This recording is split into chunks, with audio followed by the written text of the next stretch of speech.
Storybox Audio.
Good morning, Bobby.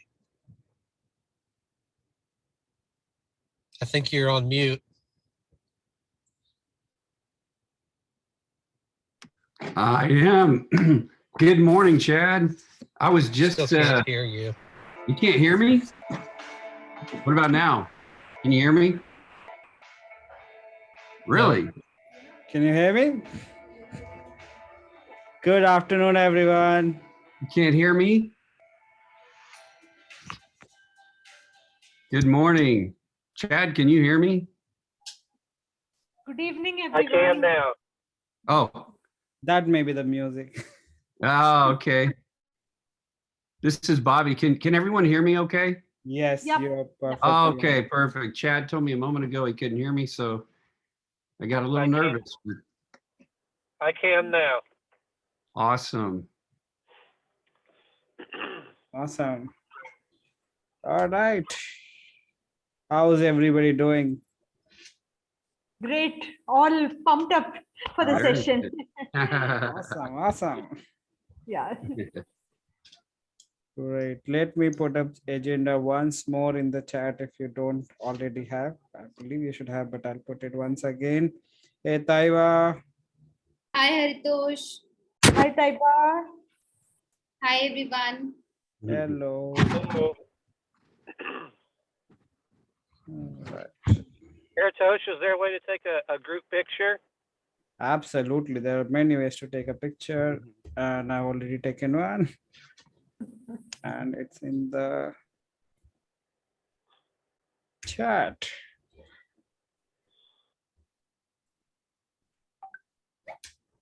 Hi everyone. Hey, Hello. Taiwa. Taiba. Oh.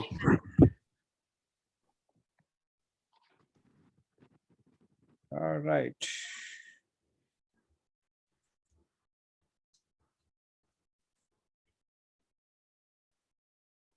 Hey, Claire. Yeah. Hi Hello, Claire. Claire. Hello. Okay. Who has good dance moves? Hey, there you go. Yeah. Let me play the music. Yeah. Let's not keep it.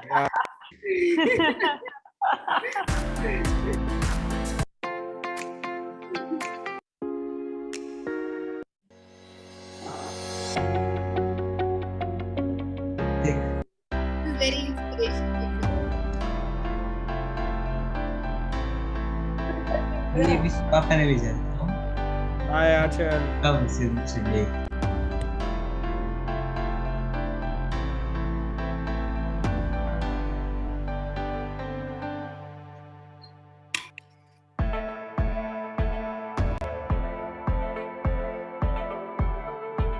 The music audible?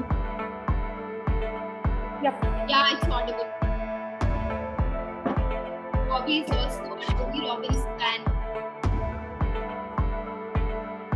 Very edited introduction.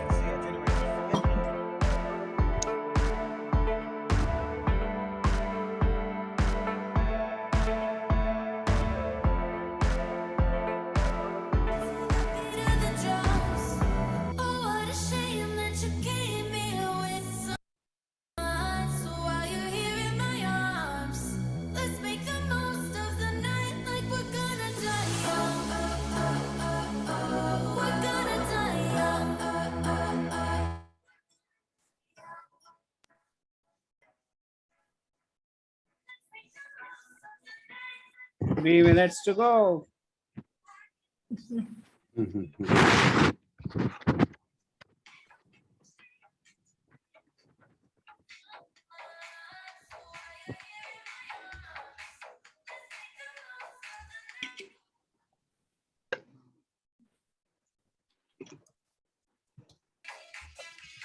Who wants to show dance moves now? I know Claire loves dancing. I love dancing.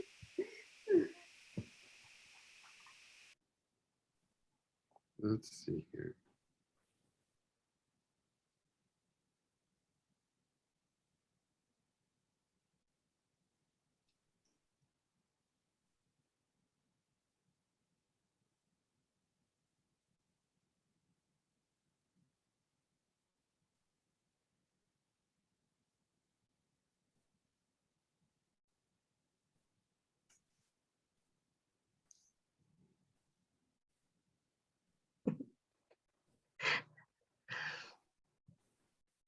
Okay, I'm gonna do now spotlight someone randomly and that person has to do some moves so that we can get the nervous energy out and make the best out of it. So let's see who's gonna be spotlighted now.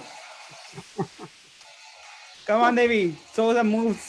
Okay. No.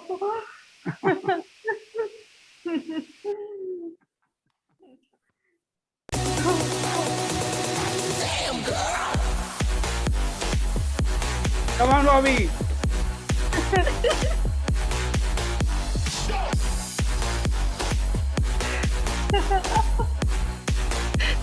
All right, Taiva.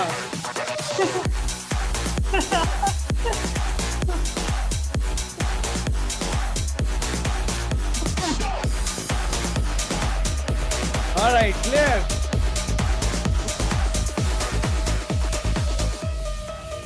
All right, Chad, you're not spared. Now it's your turn. Show us some dance moves.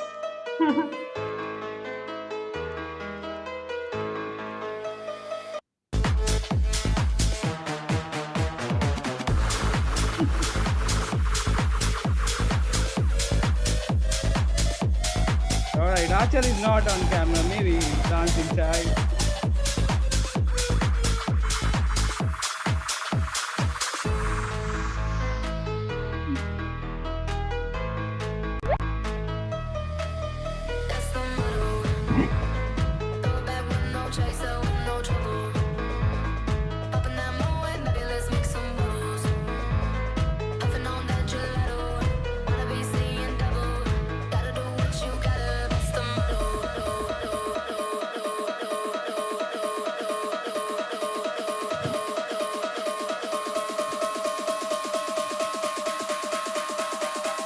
Ten, 9, 8, 7, 6, 5, 4, 3, 2, 1. All right, Taiva, off to you. Thank you so much. Okay, so we are starting at such a high note. That's so awesome. So right now we are going to get a little serious because this talk requires a little seriousness and we have to really come out of that jolly mode and get into put our thinking caps and just just calm down for this story that I'm going to share. So all right, and even I have to get in that zone of calmness. All right, I'll have some water.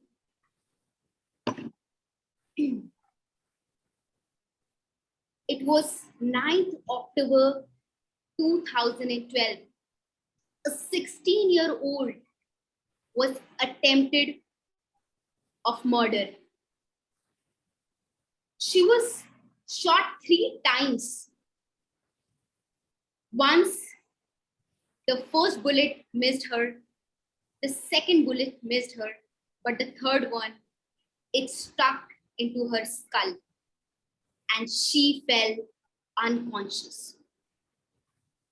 She was coming back from school and 2 of her colleagues, 2 of her batchmates also got wounded in that incident. Why was this 16-year-old tried to be murdered? What was her crime? What did she do? Well, it was found that she raised her voice. She raised her voice against injustices, against the terrorist groups who were trying to shut down schools for women education. She was a girl education advocate, and she was actively trying to reopen schools. And by now, I know most of you would have guessed the girl that I'm talking about. She is the youngest recipient of the Nobel Peace Prize, Malala Yousafzai. This girl, even after getting injured, even after being shot did not stop. Her voice, her vision didn't just make a name for herself, but she also held fighting for the rights of millions of girls in her country who were struggling to get an education. In 2013, with the help of her voice and her vision, Malala started Malala Fund Foundation, wherein she has funded millions of girls all across the world for free education, education which is free and safe. And that's the power of your voice, your vision. And that's what we have come together for. We have come together so that we can help you find your voice, refine it,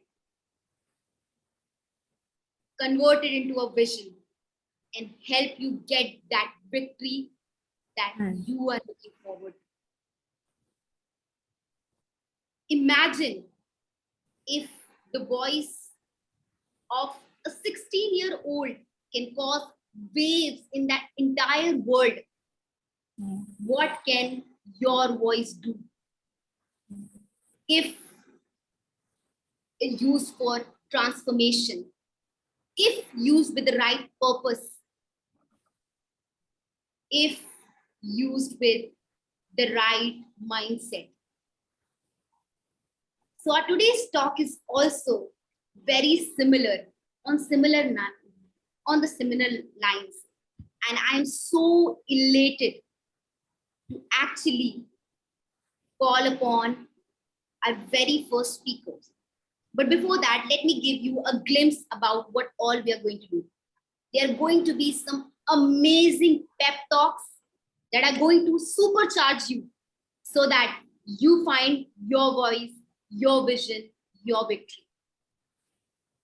We'll also have some amazing book reviews by some amazing authors here.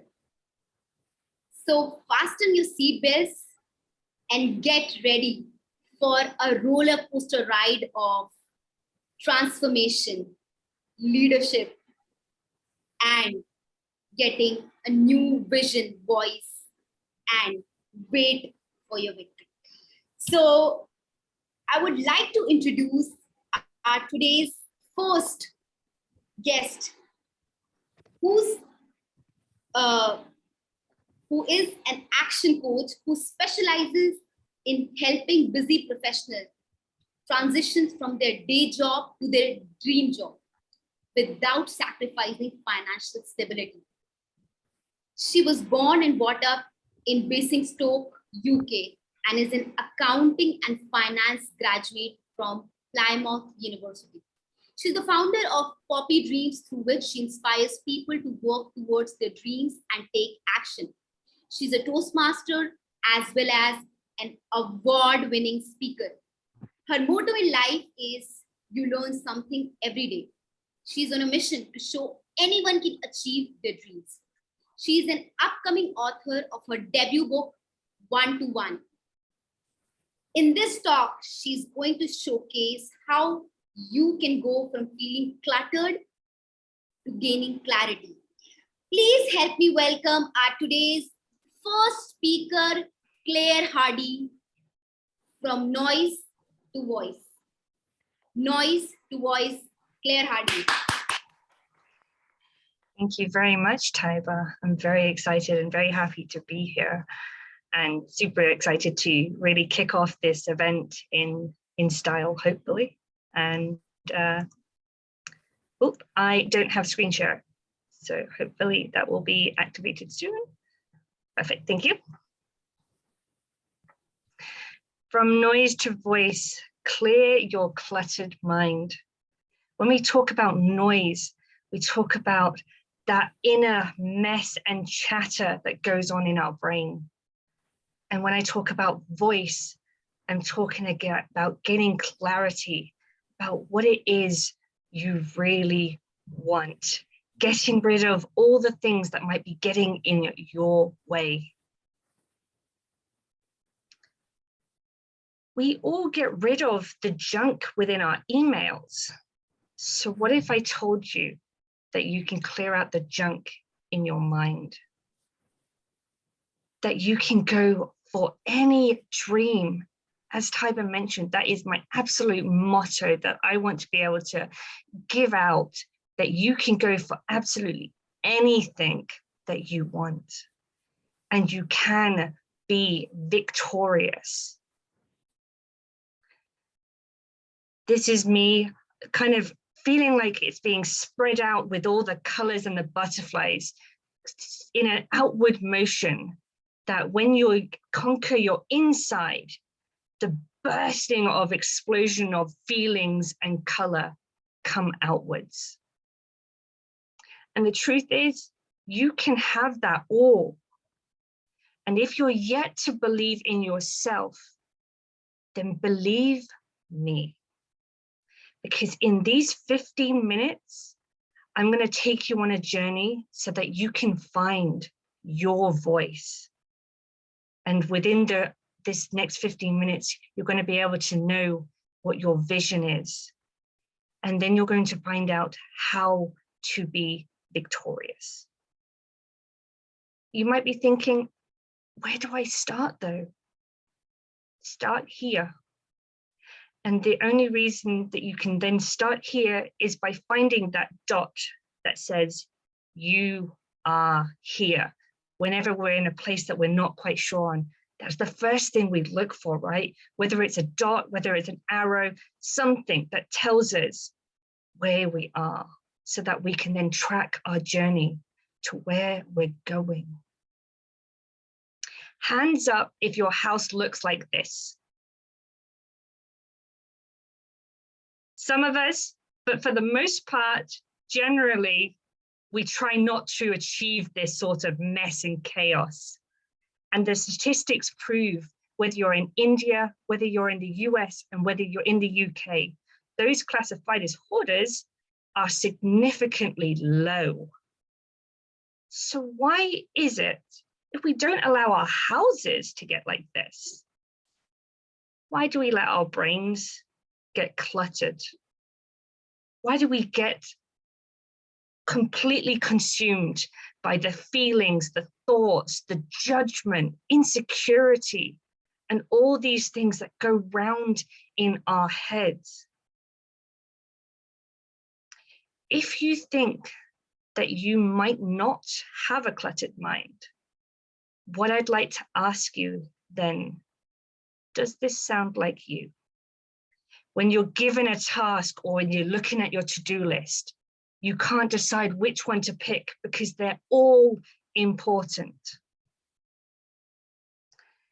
When everything feels critical to success and you're constantly changing between tasks, that you actually don't get your desired outcome because you're constantly flitting between the two and your brain is having to ramp up and ramp down every single time. What about this one? Everyone wants something from me and it has to be done today. When we're stacked up against a mountain of paperwork, when we're unable to speak up about our workload, perhaps we even have several projects on the go. Do we feel like we're in this vortex of chaos and overwhelm, feeling as if we're spiraling, mostly out of control? Do you feel unable to cope with commitments? Feeling like a pressure cooker or a volcano with steam coming out your ears, or your head feeling like it's going to blow off? Snapping at other people because you feel like you're already at your limit? Who here found any part of that that they might struggle with. Because I know that I have struggled with every single one of these. And I'm going to share with you some things that we can do to conquer every single one of these. But it's going to cost you to invest 15 minutes a day of your life. And to be able to do that, you're then going to be able to clear out that junk. You're going to be able to gain that clarity back into your life. The first one is to completely brain dump. This might have been a new terminology that's come out lately, but whether it's onto paper, in an app on a mobile phone, or sticking a ton of Post-it notes up on a wall. Let it all out. Show no judgment. And the best thing of all is that it doesn't have to have a format.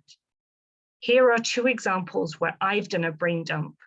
And as you can see, one is done in a spider diagram and the other is more in a list format. And both are fine. The key thing here is to just get it out of your brain. So once we've got it all out, what do we do with it? Well, we need to reorganize. This picture here, you can quite easily see everything that is on this desk. And that's what we want to then start to sift through, all that information that we've taken out of our brain and dumped somewhere.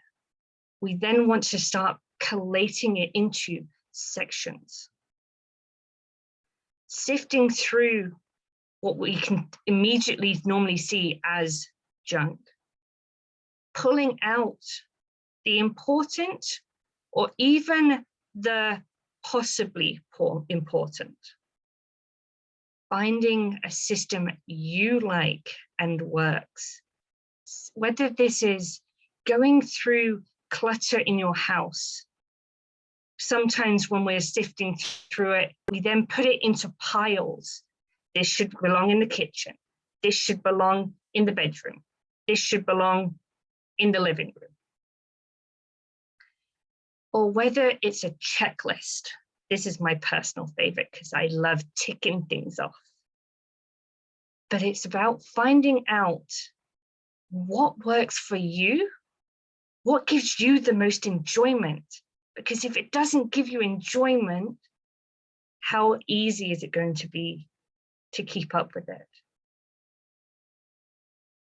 The third, as I've mentioned a few times, when we're trying to find something about what do we find important, that's the key thing. If everything feels important, and in the reorganization, we're talking about putting it into piles of importance, but what if we don't know which is which?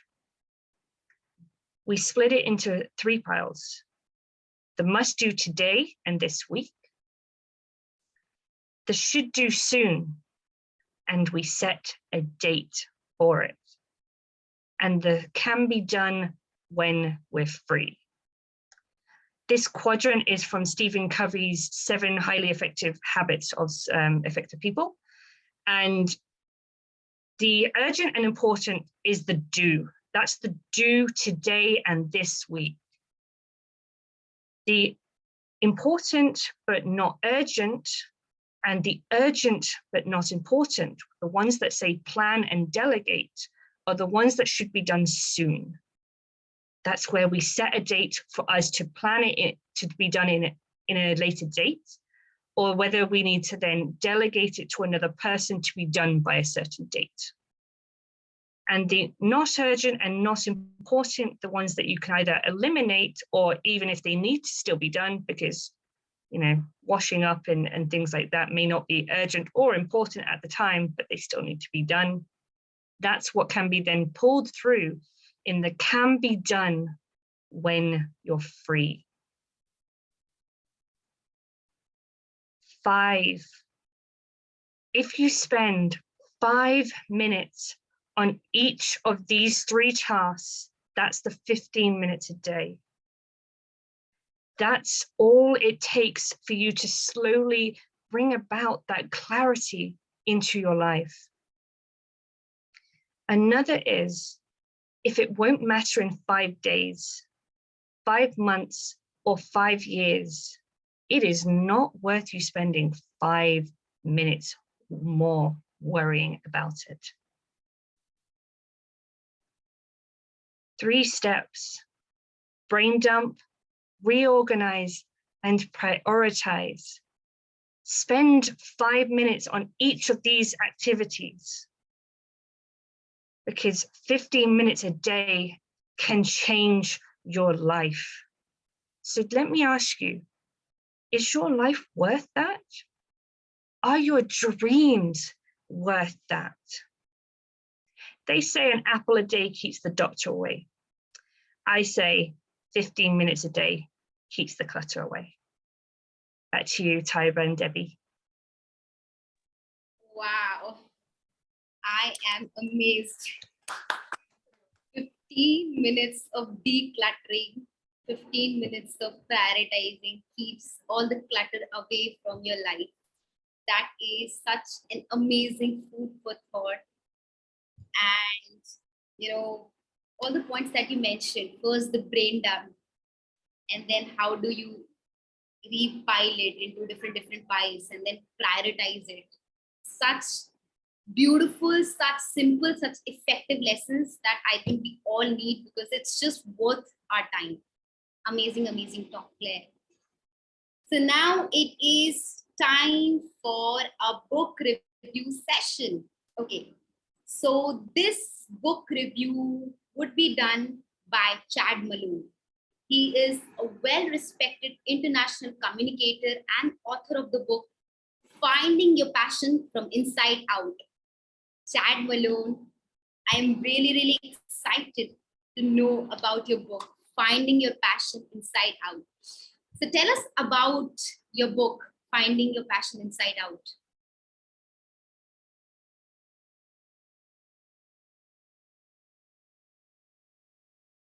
Over to you, Chad.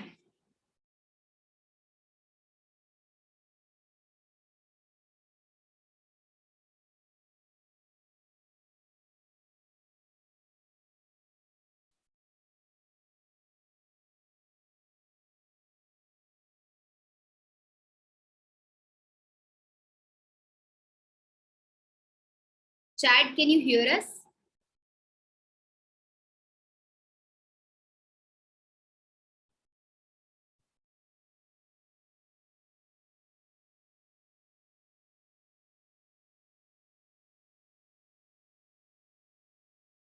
Okay. Some technical issue there. That case.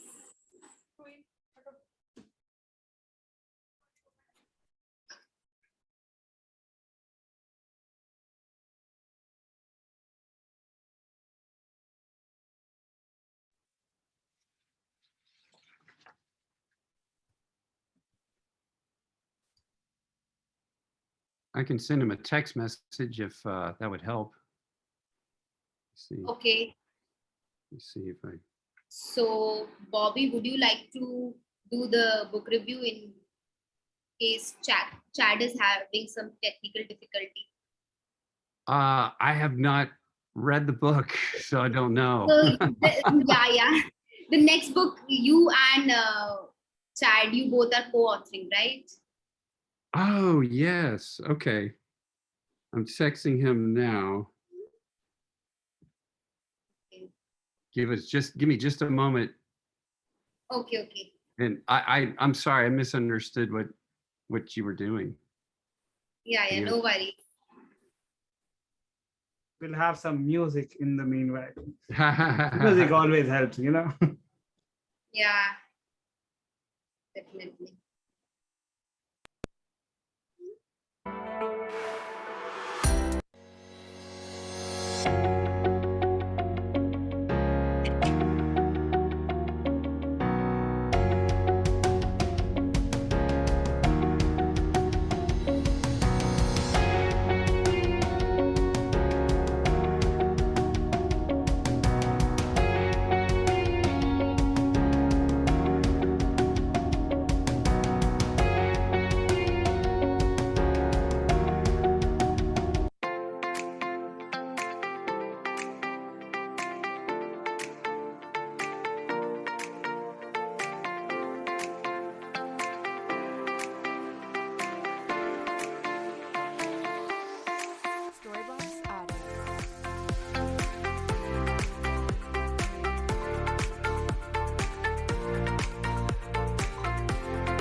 Can you hear us, Chad, now? Can you hear us now? We are unable to hear you, Chad.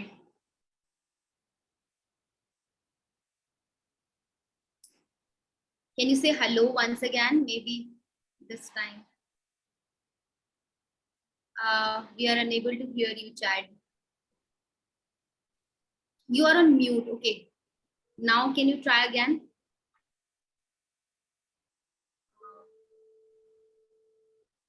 Chat, can We are you not- see if you can switch the audio? I think you might be having a wrong headphone or something. See if you can. If you're joining on. from laptop, you should have an option in the bottom left side to look at the microphone as well as the speaker.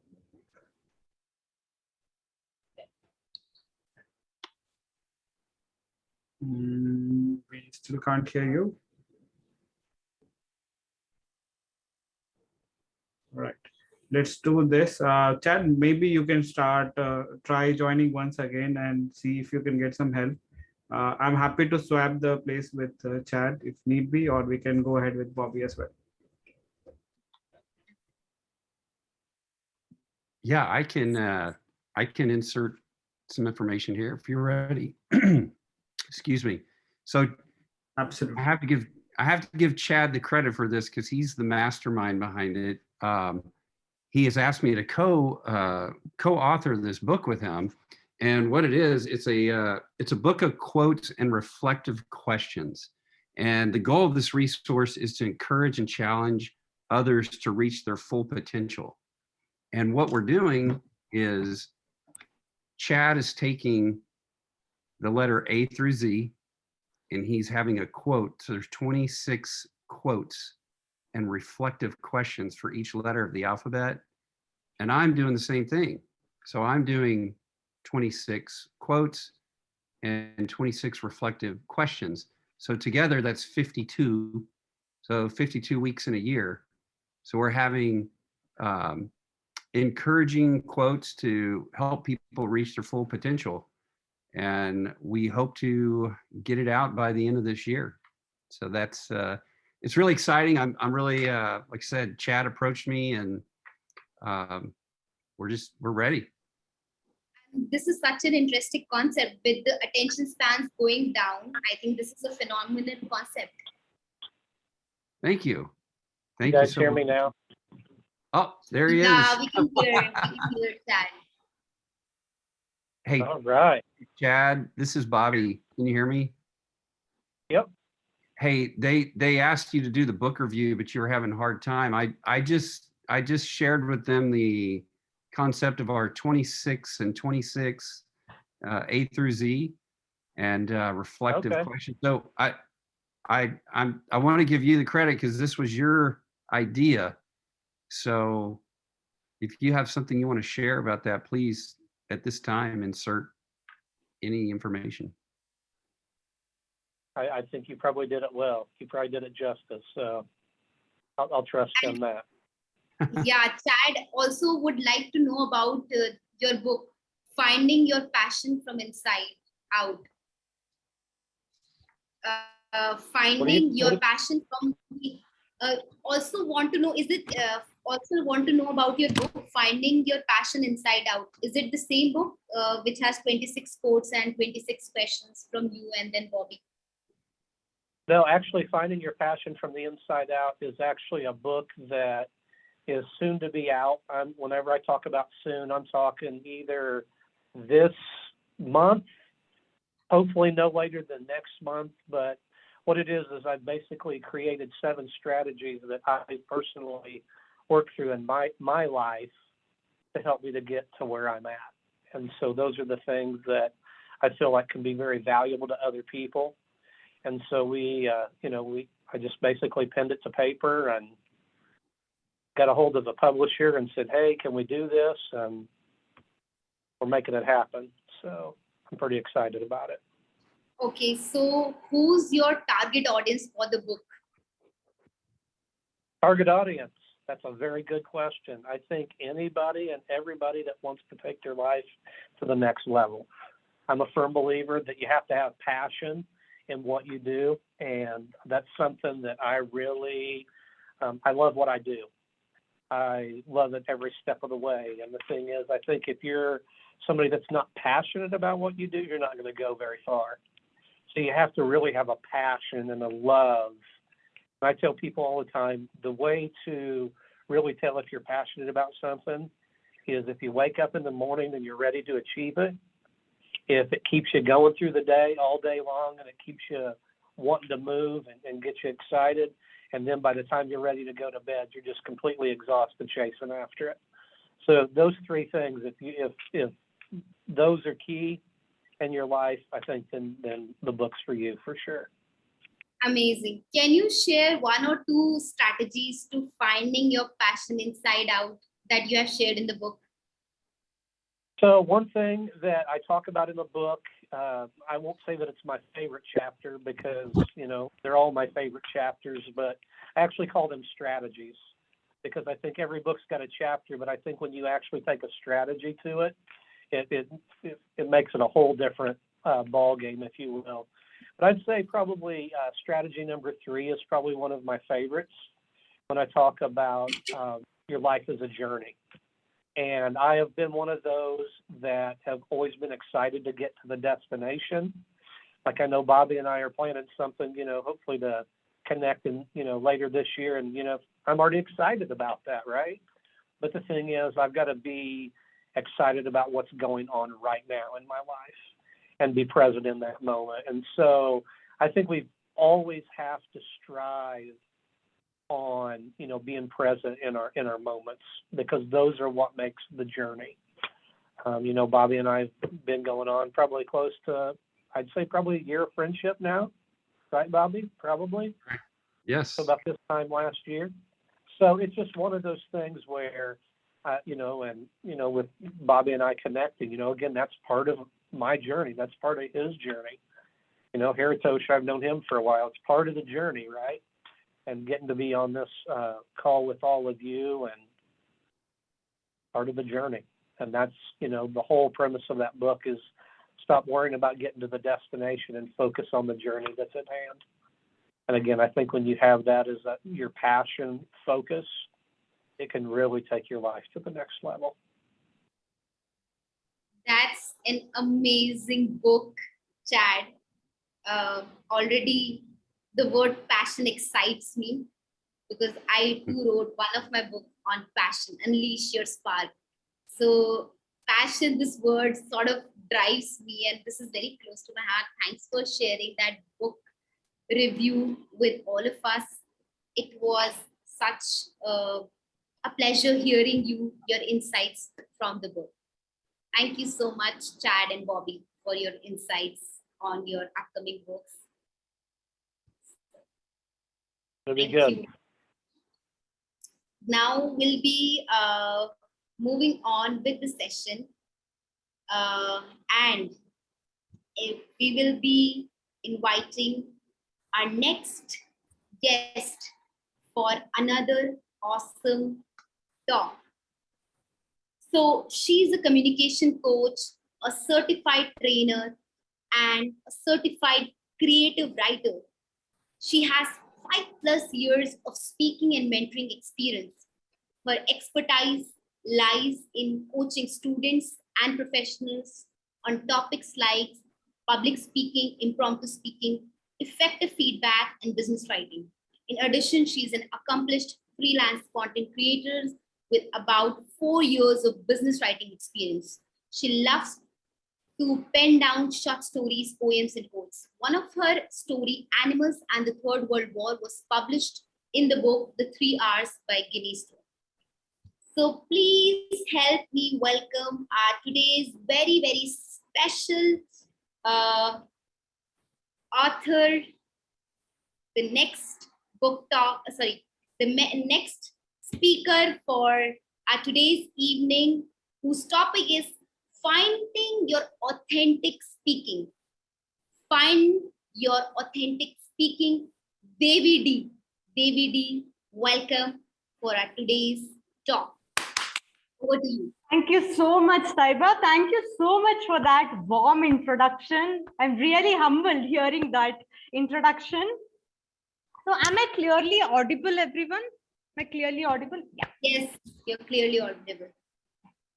Let me start off with a very small story.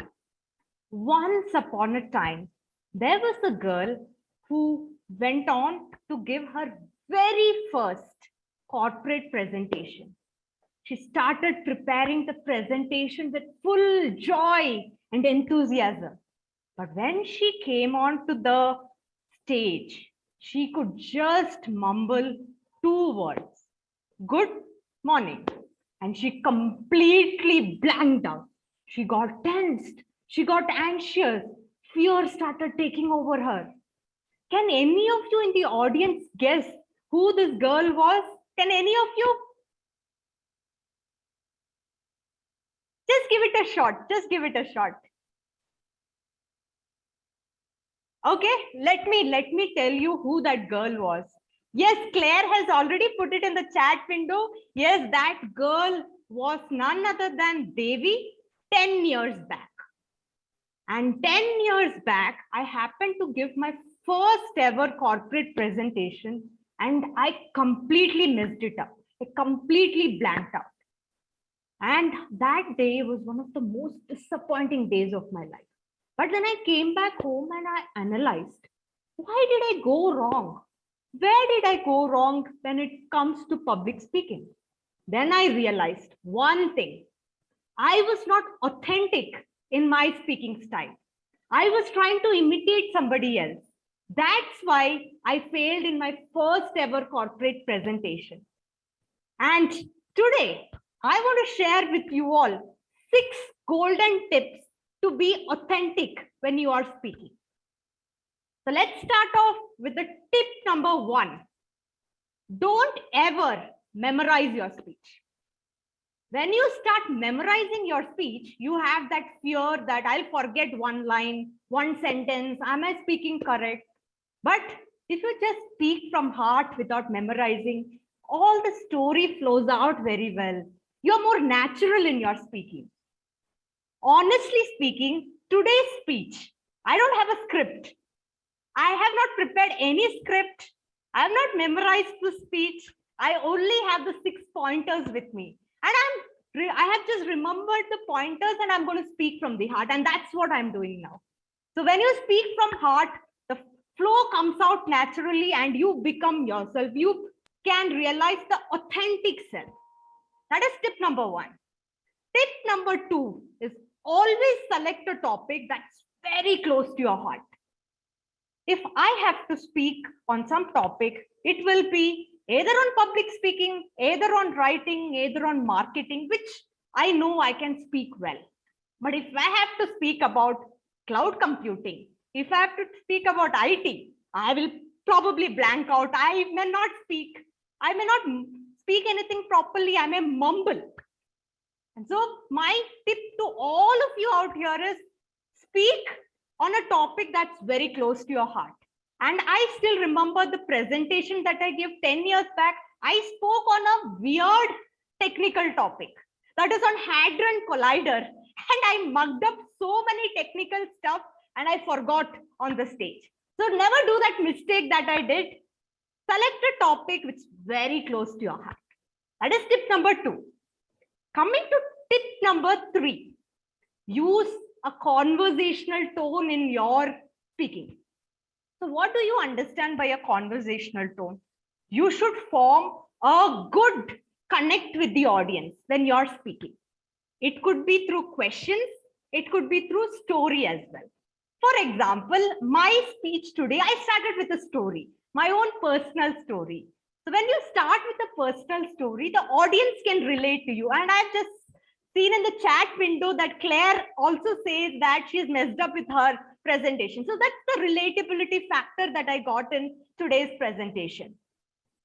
Similarly, when you ask questions to people, you get them engaged. So make sure that you have the audience in the flow and engage them.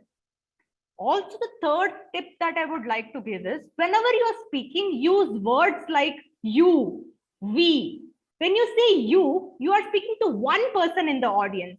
When I say you, probably Haritosh will feel, yes, I'm speaking directly to Haritosh, directly to Claire, directly to Bobby. So make sure that you use these terms, you and we.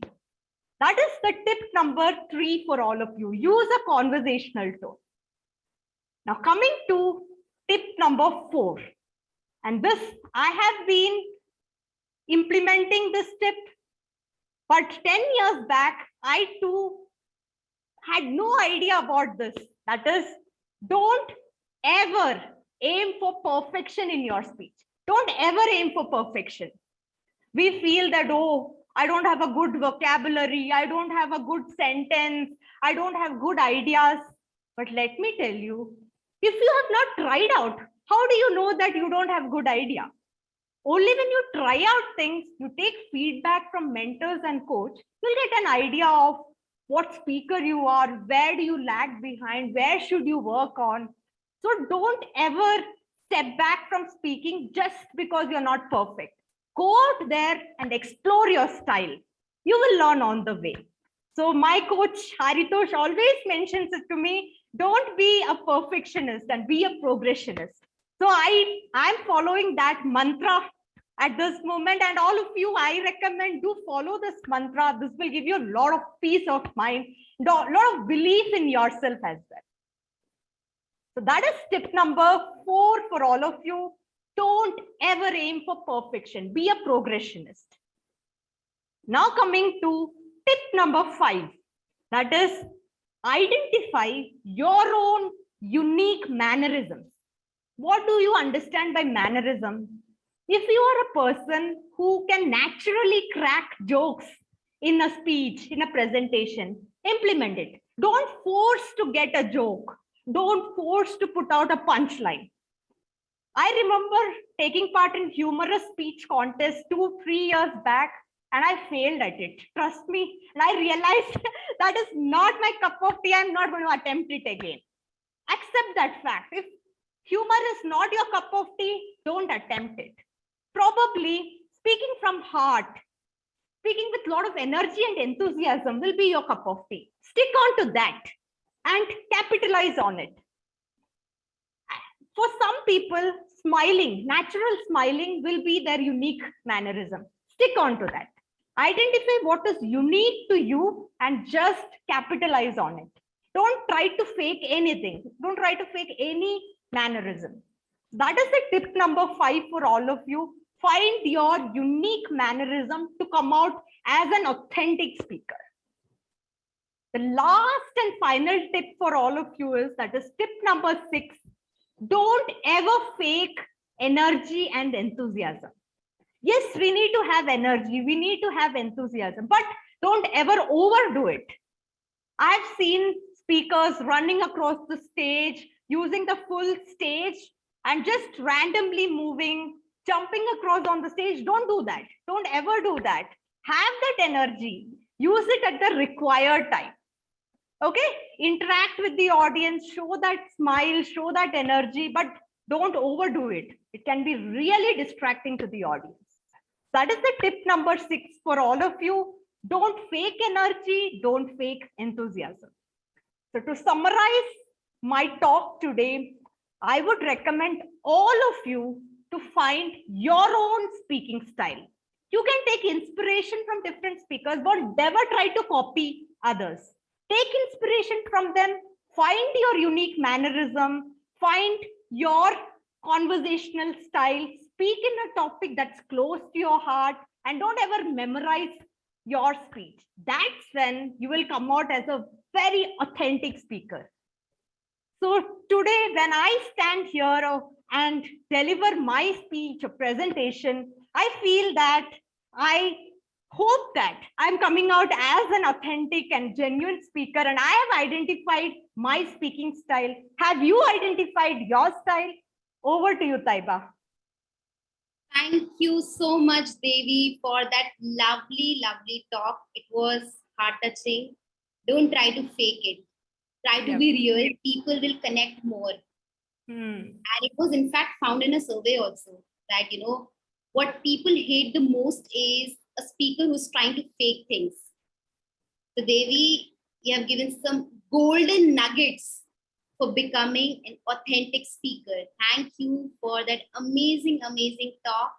Let's move on to our next book review, which is by none other than a very, very special person. Let me give 2 lines about him before I invite him for the book review and intro. So he's a public speaking coach, a certified mentor, as well as a passionate storyteller. Please help me welcome with a thunderous round of applause our very special speaker for today, Haritosh Srivastav. Over to you, Haritosh. Awesome. Let's give a big round of applause to everyone who has joined and those who are going to watch it. We are doing some amazing job, and especially to Claire, Devi, Bobby, and Chad. Amazing, amazing talk. I feel like I need to step up now. All right. So Haritosh, tell us about the books that you are going to review. I hear that you'll be reviewing 2 books. So tell us about the first book that you're going to review. Yeah. So it's not, I would say, be very candid. It's not a book review to say. It's more of a book that I have written that became part of my life and that I am going to write, or I'm on the process of writing. So the very first book is my first book, which is Small Town Bigger Dreams. I think I've put the copy somewhere else. All right. Okay. Yeah. This book has actually changed my life. 2020, February of 2020, I reached to UK on 23rd of Feb. I had no idea what's happening in the world, and within 15 days, there's a big lockdown in the world, the so-called virus, and the world has come to a standstill. I am here in the different country, not in my hometown, not in my home country. And I had some time to reflect. I had some time to think about what do I want to do out of this, because this is going to be a little long journey. It's not going to be about days or weeks, probably months or years. I had 2 choices. One is that, yeah, I keep scrolling through Netflix and Prime and other things, or do something which I would be proud of. I'm not saying that I didn't watch Netflix and other things, but I did something which I'm extremely proud of. And that is write my book, write my journey, write the lesson that has helped me over the years. If you don't know, I was born and brought up in a small town called Jaunpur in northern part of India. And from there, in the last 20 years, I've moved at least 10 times to different cities, different states. And I've been fortunate and deeply privileged to actually move to 3 different countries. So this is my 3rd country that I'm living, apart from India and US, couple of years in US as well. So I wanted to pen down, and that's how it came. But you never know what the book can take you. And this is where the second book is coming into picture, because I got a coach, like all of us have different coaches. And my coach Akash challenged me that, is that it? That only you have written a book and that's it? Or do you want to go to the next level? And that's where the light bulb moment comes. We all have those moments where, like, no, I want to go more. I want to do more. I want to help more people. And this is where I came into where I became a coach myself. Some of you are actually my coach, and which makes me feel so proud. So my second book is about something which I'm really, really passionate, which is public speaking. The title is yet to be discovered, but what I'm going to talk about in the book is my journey as a public speaker, things that I have made mistake and things that I teach, so that anyone who is, whether from a small town or a big town, whether from a country like India or a country like US or UK, anywhere, any part of the world, the one skill which I believe every one of us need to know is the communication skills. And this book is going to be all about that, how you can hone your communication skills. So these are the books. This one changed my life. The other one, I'm hoping it will change lives of many more people. All right, over to you. Thank you so much, Haritosh, for sharing your stories with us, with sharing the amazing book that you have already written. Haritosh's first book has already become a bestseller, and we wish you all the very best for your upcoming book as well. I hope that becomes not just an Amazon bestseller, but a global bestseller. So moving on to our another speaker who is going to give another power-packed talk. So let's hear his introduction. Talk about a bold move. Bobby nicknamed himself Bobby Boldness. You have to listen to his talk to find out why. As a certified employment recruiter, he found a business called the True Achievers Group to coach people how to succeed in job interviews by writing stellar resumes and showing his clients how to communicate their values. Many people have landed their dream jobs. Early in his career, his passion and drive for personal development resulted in achieving a bucket list of items, working for the great Zig Ziglar in Dallas, Texas. Lessons learned from that experience helped him grow both personally and professionally. A fun fact, in 2019, he walked across his course at Tony Robbins seminar to discover his full potential as a firewalker. What an incredible experience. Today, he's co-authoring a book of quotes and reflective questions with his friend Chad Malone. The goal is of this resource is to encourage and challenge others to reach their full potential. His mission is to help others discover their value, succeed in their careers, and comfortably provide for their families. Please help me welcome today's very, very special speaker, Bobby Lonergan. Be bold. Be bold, Bobby Lonergan. Thank you. Thank you so much. I appreciate that, Taiba. I appreciate the introduction. So as you said, I nicknamed myself Bobby Boldness, and I'm going to get into that in just a little bit, but I wanted to first tell you guys that I live in Dallas, Texas, where we wear cowboy hats everywhere we go. I have 3 daughters, so that's why I have a pink cowboy hat with a tiara on it. So I have a lovely wife and 3 daughters. And yes, here in Dallas, we wear cowboy boots everywhere we go, on our horses. And we are, I don't know if you can see that, that's a cowboy boot.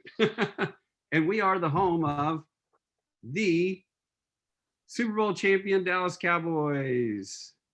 So I just wanted to kind of give you a little bit of introduction, give you a taste of who I am, but I founded a company called True Achievers Group, where I have experience as a recruiter, a resume writer, and an interview coach. And I show people how to take a bold approach to land their jobs. And what I noticed, there was a problem, is that I noticed the problem is that people have these skill sets to do a job, but they don't have the skill set to interview. And so if you can't get past the interview, you cannot get the job.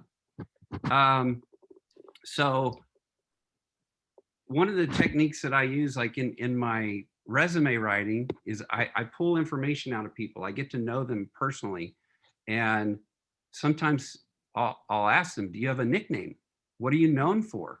And I thought, I'm talking about everybody else's nickname, but I'm not even using my own.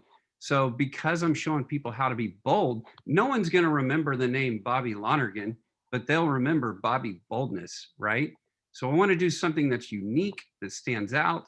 And so that's why I came up with that nickname. And Chad backed me up and said that it would be a good idea. So, but what does boldness, mean? It doesn't necessarily mean that you have to wear this crazy pink cowboy hat and, be so crazy. That's not what boldness is. Boldness is not obnoxious or arrogant. Sometimes we hear that word bold and think, oh, it's a jolt, that's back up. But boldness actually means that you're confident and courageous. And I have some synonyms for boldness that I wanted to share with you as well. There's bravery, courage, daring, determination, fearlessness, and adventurous. So those are words that I think of when I think of boldness. I wanted to walk you through a little bit of my personal journey and share some of my stories of boldness and how I got to be an interview coach. So it all started when I was at I went to college at Texas A&M University, and when I graduated, they said, "Okay, you got to start interviewing." People came to, like, companies would come to our college campus and conduct interviews in person on the campus. And I did not know how to interview. I had a summer internship. I thought, I'm a nice guy, and I have this college degree. I have a nice suit on. Like, they're gonna love me. But I realized everybody else had the same suit. Everybody else had the same degree. We all looked the same, and there was nothing to differentiate myself. So I was not getting, I was failing. And I noticed that there was one guy in my class, a classmate of mine, he kept getting job offers. And I was scratching my head over this. I was like, how on earth is he? Like, I've been in school with this guy for 4 years. He's not smarter than everybody else. He's just an average guy. How's he doing this? And someone told me that he was being coached. Someone was training him how to interview. And that stuck with me to this day. It has eaten me up. Like I want to show people how to sell their value in job interviews so that they can get their dream jobs and land their jobs and provide for their families. So I'm just so passionate about that. But what I started doing was, how am I going to get better myself? So I started talking to mentors, started talking to my older brother. I started writing down questions that people were asking me in the interviews. And then I was writing down my responses. How was I responding? And I noticed I was just very flat. And then this light bulb went off that I was being too passive, and I was not doing a very good job of telling my story in a compelling way, and that I needed to step it up and show my value. So once I started doing that, the result was that I got jobs. But here was my aha moment. I was telling people that I had I used to work in a grocery store for 7 years while I was in high school and college, and I had an internship. And I would just tell people, well, I'm a checker at Tom Thumb grocery store, and I have an internship. And again, it was just flat and dry. And then I started realizing, like, what impact am I making? Like, what stories can I tell that have made a difference? And so, because I was interviewing for sales jobs, I had to come across as a salesperson. So what happened was, people would actually stand in my line, in my grocery store line, because they enjoyed talking to me. And I could carry on a conversation. I got to know their name. I got to know if their kid came in wearing a soccer uniform. I would talk to them about that. I would talk to them about, I would just ask questions to get to know them. And there were times where people actually, they wanted to stand in my line, even though there was someone available, a lane next door. Then some people started tipping me. Like, that's unheard of. Has anyone ever tipped the person that checked their groceries out? No. So that happened to me, a good 3 times, just because of the impact that I was making on the customers. And then I was very, very accurate in my money in the till at the end of the day, to the penny. So I had accuracy. People would come in to buy, let's say, bread, and I would say, "Oh, the milk's on sale. I'll hold your place in line. Just go down the aisle, go grab some milk and a can of green beans." So I was selling them, upselling in the cashier lane. And so when I started becoming bolder and telling them, like, the value that I'm bringing, I started getting job offers, and that was a big turning point for me. And then, so one of the things, again, I've noticed, as I mentioned, that people struggle in the job interview. They don't have that skill set, and they often will say, I don't like to brag about myself. I don't like talking about myself. But that's what an interview is. You have to talk about yourself. So I started explaining to people, I came up with this, be the invisible, or bring in the invisible third person into the interview. Well, what does that mean? Well, let other people be bold for you. Let other people. So for example, I would say to people, well, if you were to call my previous supervisor right now, here's something that she would say about me. She would say that they nicknamed me. I was so organized. They nicknamed me the Container Store. And everybody came to me because I knew where everything was on my desk. And then if you called my my coworker, here's what they would say. And I just started bringing people into the company, and it's like they're sitting on my shoulder, and they're doing the talk. I'm using their voice to brag about myself, to be bold, show the boldness. And that was the turning point for me. And I said, and there's so much more to it I won't get into, but that was my passion and drive behind becoming a coach. And so I wanted to kind of fast forwarding in my career. When I was in college at A&M, we had to read a book called See You at the Top by Zig Ziglar.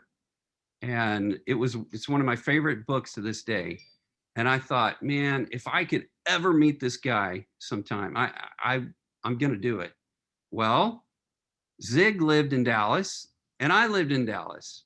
So one day I back then, this was a long time ago, before the internet is what it is today. The internet existed, but it was not, robust like it is. But I printed off a bunch of resumes, took a stack of resumes, put on my suit and tie, and I just drove straight to his office. And I walked in off the street, and I went up to the secretary and I said, I want to come work for Zig.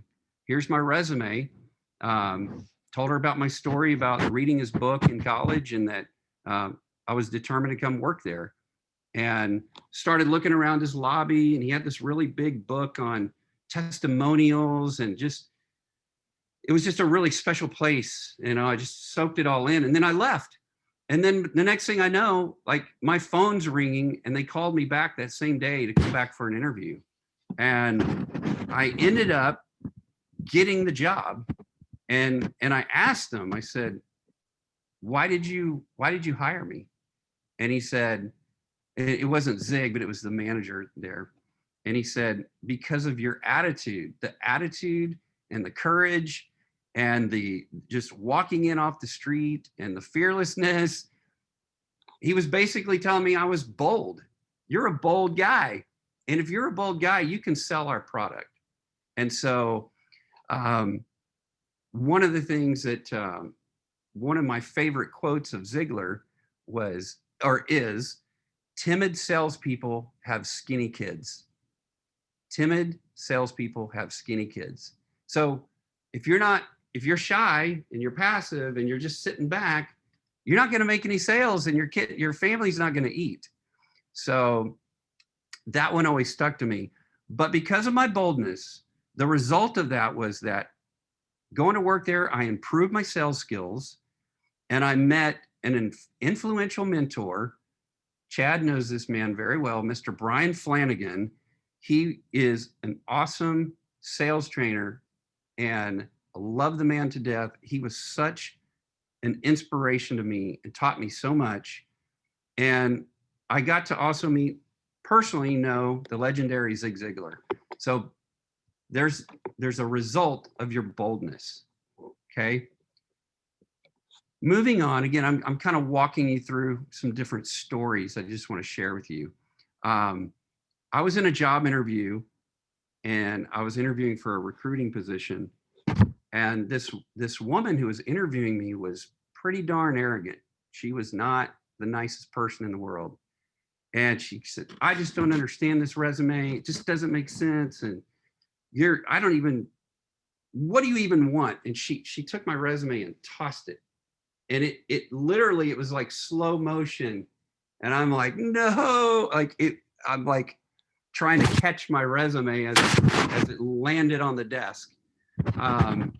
And she made me feel really bad about myself. And I, she was just hard on me. And why did you do this? This doesn't make sense.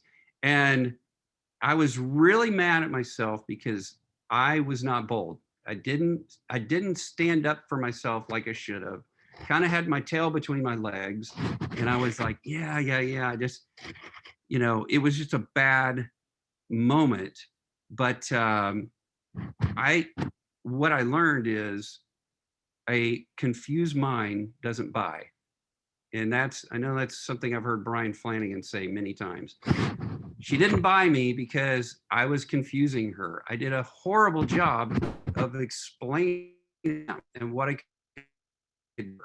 But what I've done is I've learned from that failure. And now I have more offense in my presentation instead of defense.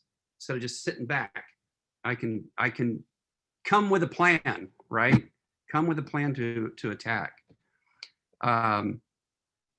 So moving on to another situation, I used to sell Yellow Page ads. So that's talk about a hard sale. I mean, I was selling advertising, literally going down the streets in Dallas, calling people from my cell phone. I would see a truck that said Joe's Plumbing, and I'd call real quick, and I'd see Joe picking up the phone as he's going down the highway.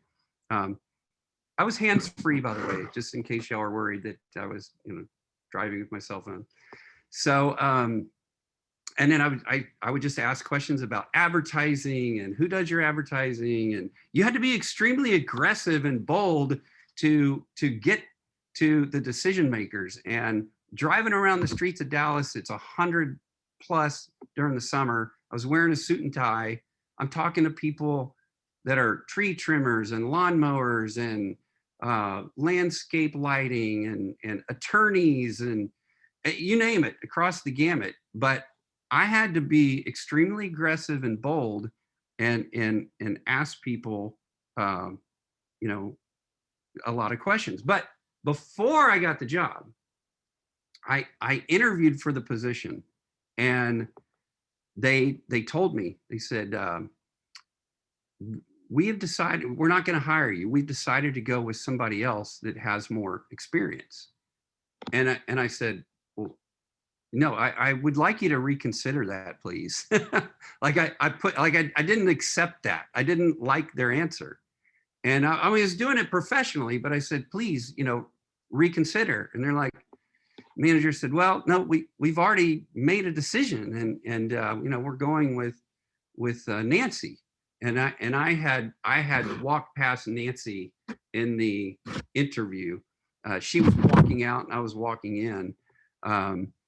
And so again, I just kept being persistent. I said, please, I want to come work here. I think it's a mistake by not hiring me. So he said, I tell you what, call me in 30 days. And I said, okay. And I said, what time of the day do you want me to call? 10 o'clock. Great. I put on my calendar. 30 days at 10 o'clock, I called him back and he hired me. And I said, why did you hire me? And he said, because if you can have this persistence with me, you can have that type of persistence with the attorneys that we're trying to sell to and all these other clients that we have. So, so I got that job. So the result of me being bold, persistence pays off, and the squeaky wheel gets the grease. So another moment in my life was when I met my wife. So I actually met my wife when we were 5 years old in kindergarten. So I've known her my whole life, but we never dated. we were just classmates. That's it. We were just classmates. We liked each other okay. I mean, there was nothing, no sparks, no nothing. We kept running into each other at different times in our life. And so one time I was a single man. I went out to this party, and I look and I see this beautiful woman. I was like, I'm going to get a little closer. And so got closer. It's like, oh my gosh, that's Kristen from high school, elementary, junior high school. And so, you know, we hugged each other, caught up with each other real quickly, exchanged business cards, and said, okay, let's call each other sometime. So the very next week, now I believe in divine intervention. I believe in it wholeheartedly, divine intervention. I went out to see my friend play in a band, and the first person I walk in the door is Kristen, who is now my wife. But it was what happened during that time. Of course, we were still just friends. And this is before Facebook. And I went into friends and she was running, and we decided, I said, I gotta figure out something to get her out. Like, I gotta make a move, right? So we went to, we had dinner with 7 classmates from elementary school. We brought all these pictures, told stories, laughed, had a blast. So I walked her to her car at the end of the night, and I kissed her. And I crossed the line. I was like, I am making a bold move. And I told her, I drew a line in the sand, and I said, I'm willing to risk our friendship here. I'm willing to risk our friendship because I have feelings for you. And thank goodness I did, because as a result, she has been the love of my life and has taught me so many life lessons. Having her, I mean, she's way smarter, way intelligent, more intelligent than me. And I have just appreciated everything about her. But she gave me 3 beautiful daughters. We have 3 daughters together, and they are the center of our universe. So another story, moving on. My idol growing up was Roger Staubach. So if you don't know who Roger Staubach is, back in the 70s and the 80s, he was the quarterback of the Dallas Cowboys. He's an icon here in Dallas. He's now 80 years old, but he is just a phenomenal person on and off the field, just amazing. So one day, my daughter, she received her first communion at church, and we said, hey, Chloe, where do you want to go eat after, to celebrate your first communion? She said, I want to go to Chili's. So we went to Chili's, and we pull up. I'm in the first parking spot, and I look up. Roger Staubach's walking out the door of Chili's, like literally, like he's wearing a hat. You couldn't really.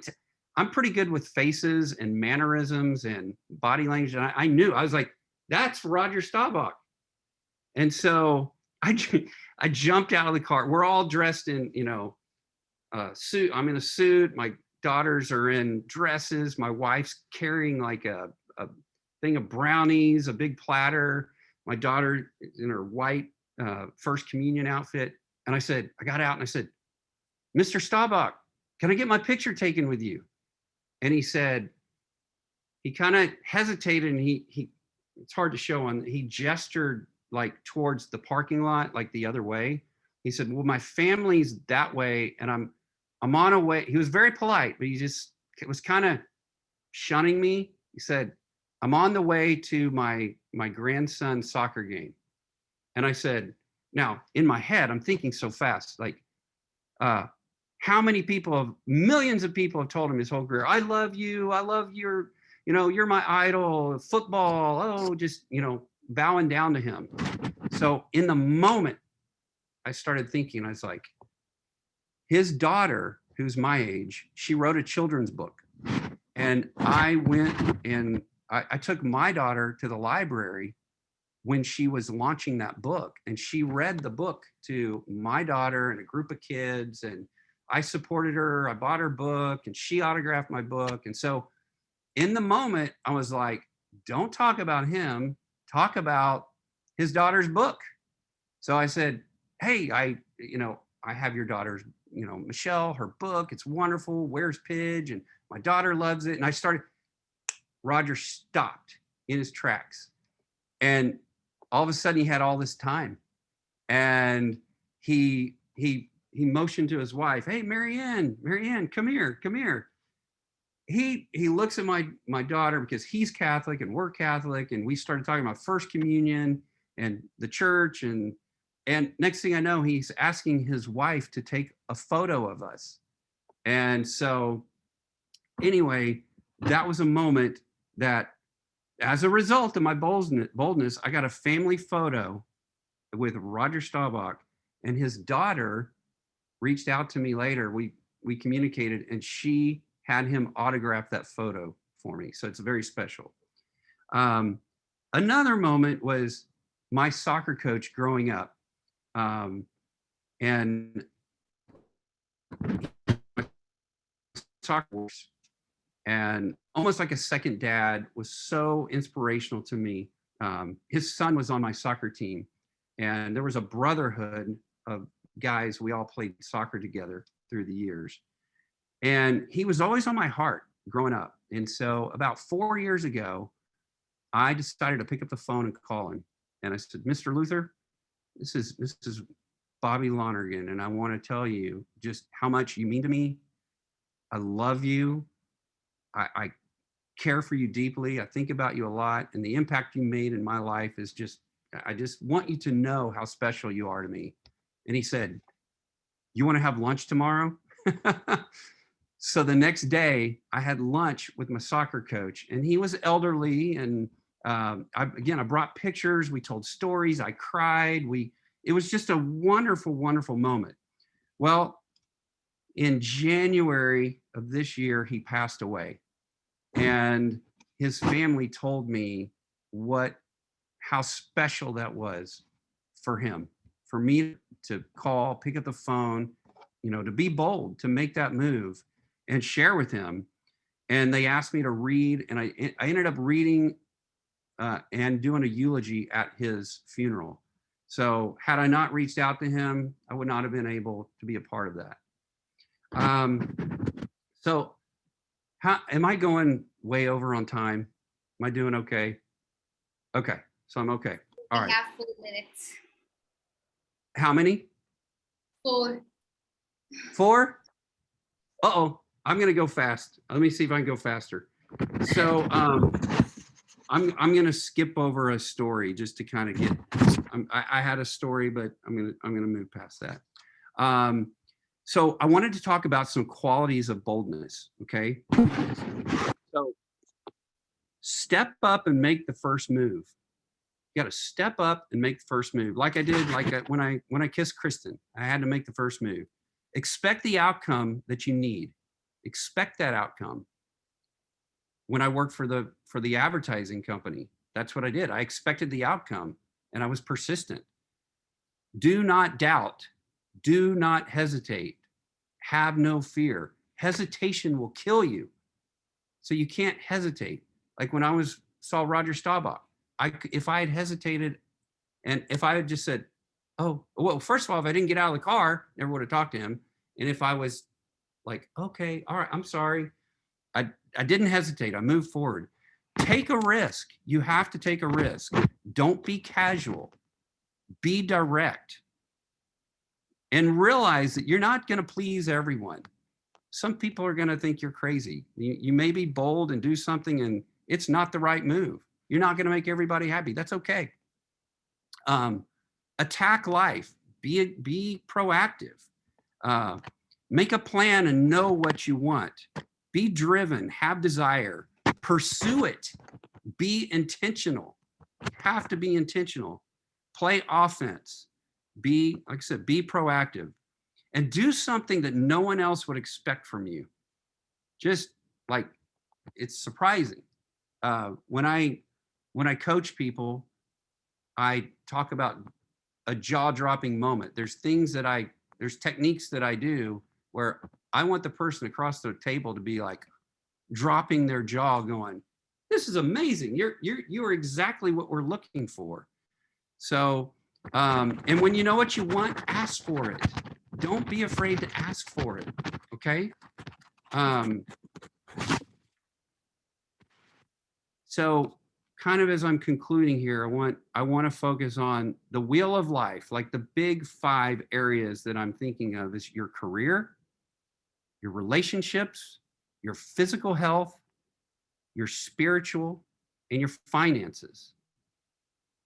These are all areas we all have different needs and different demands and we're all different. How are you going to be bold in these areas? What do you need to do to be bold? Listen to your gut. What is your gut telling you to do? That's the barometer right there. Spend time around other bold people who are going to encourage you, people who are going to fill you with optimism, that your cup is always half full all the time, or 100% full. And I want to challenge every single is here's a way to launch being bold. Pick up the phone today and call someone like I did with my soccer coach. Tell them what a difference they made in your life. Tell them you love them and thank them. You'll be amazed at what it does to you. It's going to impact them, but it makes you want to call other people and be bold. Don't live with regrets. Don't live with regrets. Here are the 3 big takeaways I want you to take away from this. Say what you want to say. Do something you want to do. And take action when you feel it. I'm going to say those again. Say what you want to say to people. Do something you want to do. Do it. And take action when you feel it. Don't hesitate. We all need to take initiative in our lives. We all have dreams and goals, so let's make it happen. My friends, now's the time. It's time to be bold. Thank you. Wow. What an amazing power-packed talk it was. It was actually a roller coaster ride. We had everything. How to succeed in your career, how to succeed in your love life, how to succeed in literally every arena of your life. I am so blown away by the talk and the 3 important messages that you gave away. Say what you want to say, do what you want to do, and take action when you feel like taking action. So these were, I think, some amazing takeaways from the talk. The stories were really heartfelt, bold, interesting, added so much value to all of our lives. Now is a 10-minute break where we will chat. People, if someone wants to take a bio break, they can take a bio break. And let's have fun for 10 minutes. So I will put on the timer and get started. So yeah.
5, 4, 3,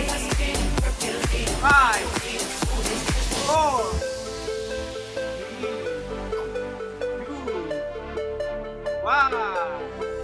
There you go, Devi.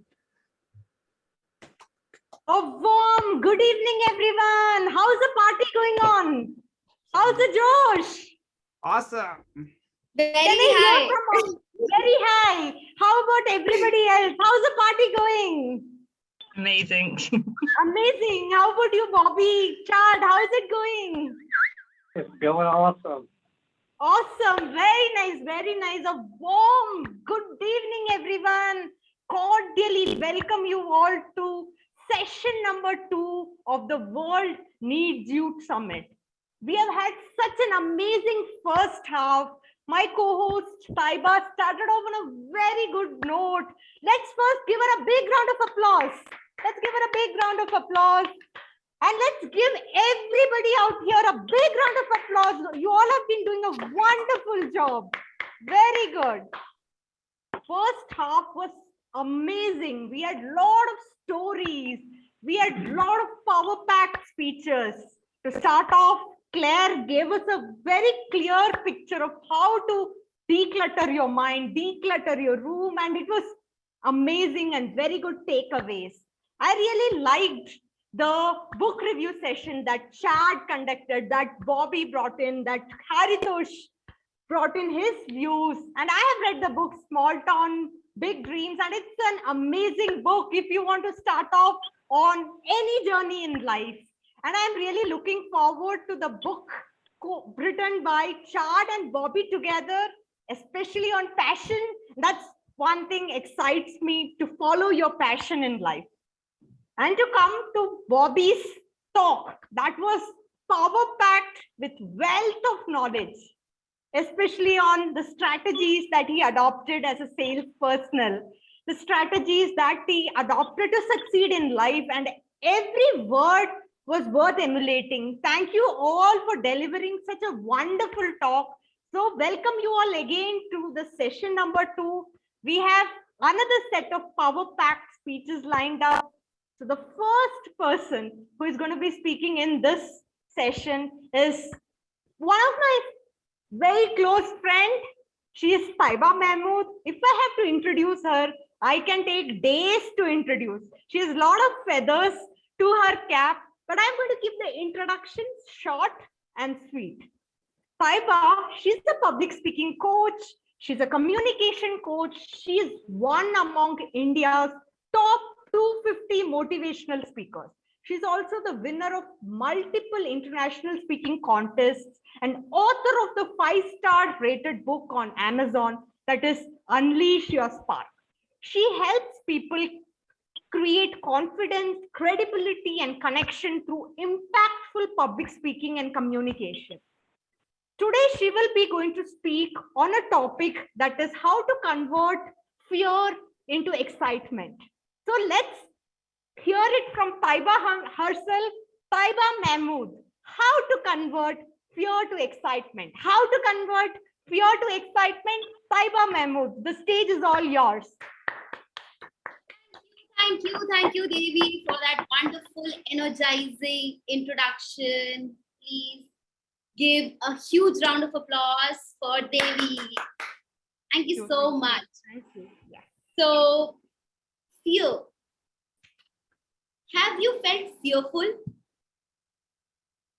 Yes. The fear of, losing a loved one, or doing sales calls, or feeling butterflies in your stomach when you're about to give that speech. Have you felt? Type me in the chat box. Or give me a thumbs up. So, fear is real. And you and I often in our day-to-day lives get stuck with fear. And a lot of people say, when we talk about overcoming fear and doing something about it, a lot of people say, just ignore it. Just think positive. Do you think that works? That never works. In fact, research has shown if you try to ignore fear, it's going to be even more worse. It's going to devastate you. But the point is, why is fear so bad? Like, why is fear considered so devastating? Any ideas why fear is considered so sinister? Why do you think we require to channelize fear? Any ideas? Can we have any ideas? Fear Why? helps us Unknown. to, yeah. Anyone? Fear helps Yes, us to Devi. perform better. The competitive spirit comes in, and fear in fact helps us to perform better. Okay. Right. I was going to But say the why? unknown. Yeah, Chad. The unknown. The unknown. Yeah, fear of unknown. Yeah.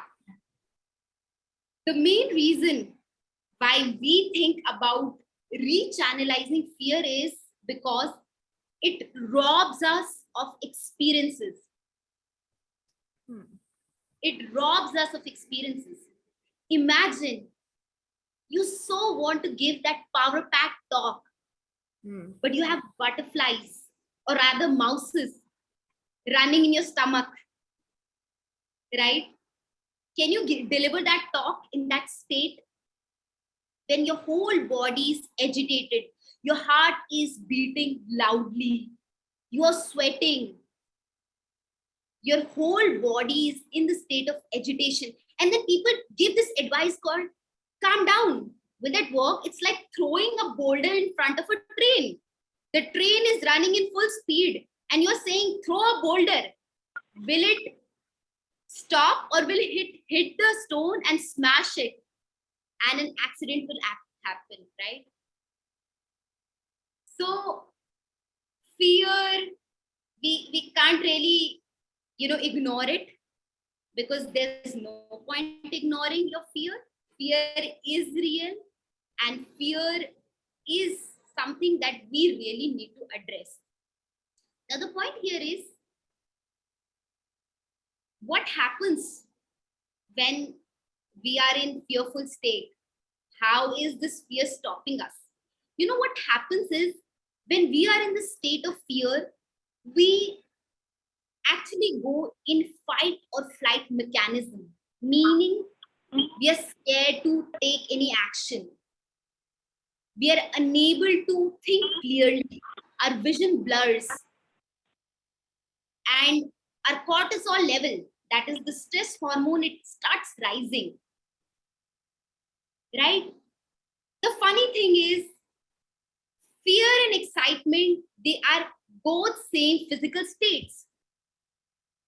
Isn't that funny? When you're excited, when you're about to jump on that roller coaster for that ride, you are still feeling sweaty. Your heart rate still rises. You're still like, oh my God, your whole body is going into that agitation mode. But what happens? What's the difference? The difference is what you are perceiving. When you are in the state of excitement, you are like, I can do it. I'm excited. I want to do it. You're in the state of action. You're like, you are all about possibilities, about everything that you can. Whereas when you are in the state of fear, you only focus on the problem. You reach the state of inaction.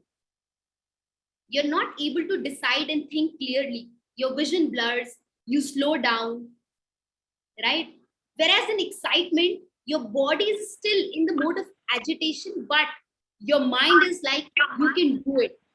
You feel excited, right?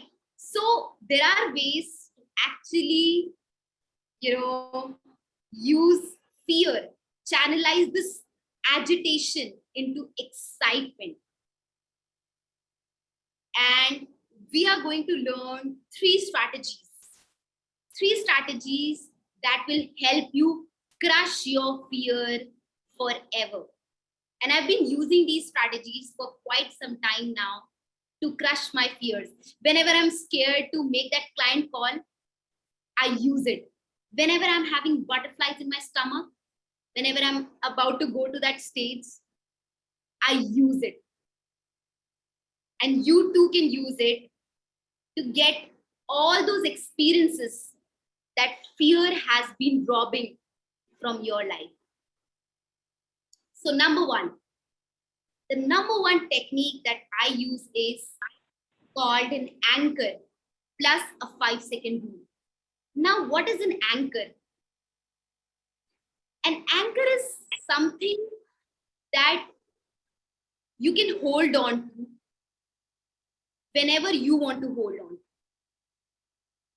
Some feelings of gratitude, excitement that you can hold on to whenever you want to hold on to. It's like your emotional home. Have you seen some people? They're always frustrated. Nothing is going wrong. Nothing is going right in their lives. Everything is going wrong. You know, these people, what is their emotional home? Anger, fear, frustration. Have you seen? I've seen some people, some very, very close people in my life. They're always like, man, I have no money. No clients is coming in my business. They're always crying, right? And then there are people who might not be having a great business, but they're always excited. They're always like, you know, I can do it. Even if I don't have many clients right now, I can get all the clients in the world. You know, what is the emotional home of these people? Their emotional home is excitement. And they can tap into excitement in any given moment. It's like a button in their mind that they can turn on and off. When I mean anchoring yourself, you mean you create a button. You create a button inside your mind that you can turn on and off whenever you feel like, whenever you need it. So how do you do it? Think about a time where you actually achieved something. Go back to that time. Maybe you won a trophy in a public speaking context. Maybe you wrote your first book. Maybe you delivered your first webinar and everyone applauded you. Go to that time and relive that moment. Get excited like you were excited in that moment, and try to involve all your 5 senses. How were you feeling in your body? What was the air like? What was the environment like? What were you seeing? Right? So anchoring, and then once you have anchored those feelings, use a 5-second rule, because fear without action will cause inaction. Fear without action will cause inaction. Therefore, use a 5-second rule. Once you have anchored your feelings, just say 5, 4, 3, 2, 1, and I'm ready to go. And I'm ready to make that sales call. I'm ready to go to give that speech that I want. I'm ready to ask my boss for that raise that I have not been receiving. I'm ready to provide for my family. That's the number one point of beating fear. Using an anchor plus using a 5-second rule to put you in action. Because, you know, when you come out of fear, you need to take action. When once you take action, you're like, wow, I did it. And if you don't take action, you let the fear ride you. So overcome your feelings and also overcome inaction. Take that action. Do that sales call that you have to do. Do that thing that's making you so fearful. Number 2 is asking the right questions. Have you had days when you only ask yourself, oh, My life is so dull. This job sucks. Why is everyone in my friend circle so bad? No one ever calls me. Have you had those days when all you're asking is this empowering questions? Questions that are sucking your energy, that are putting you down, that are draining you.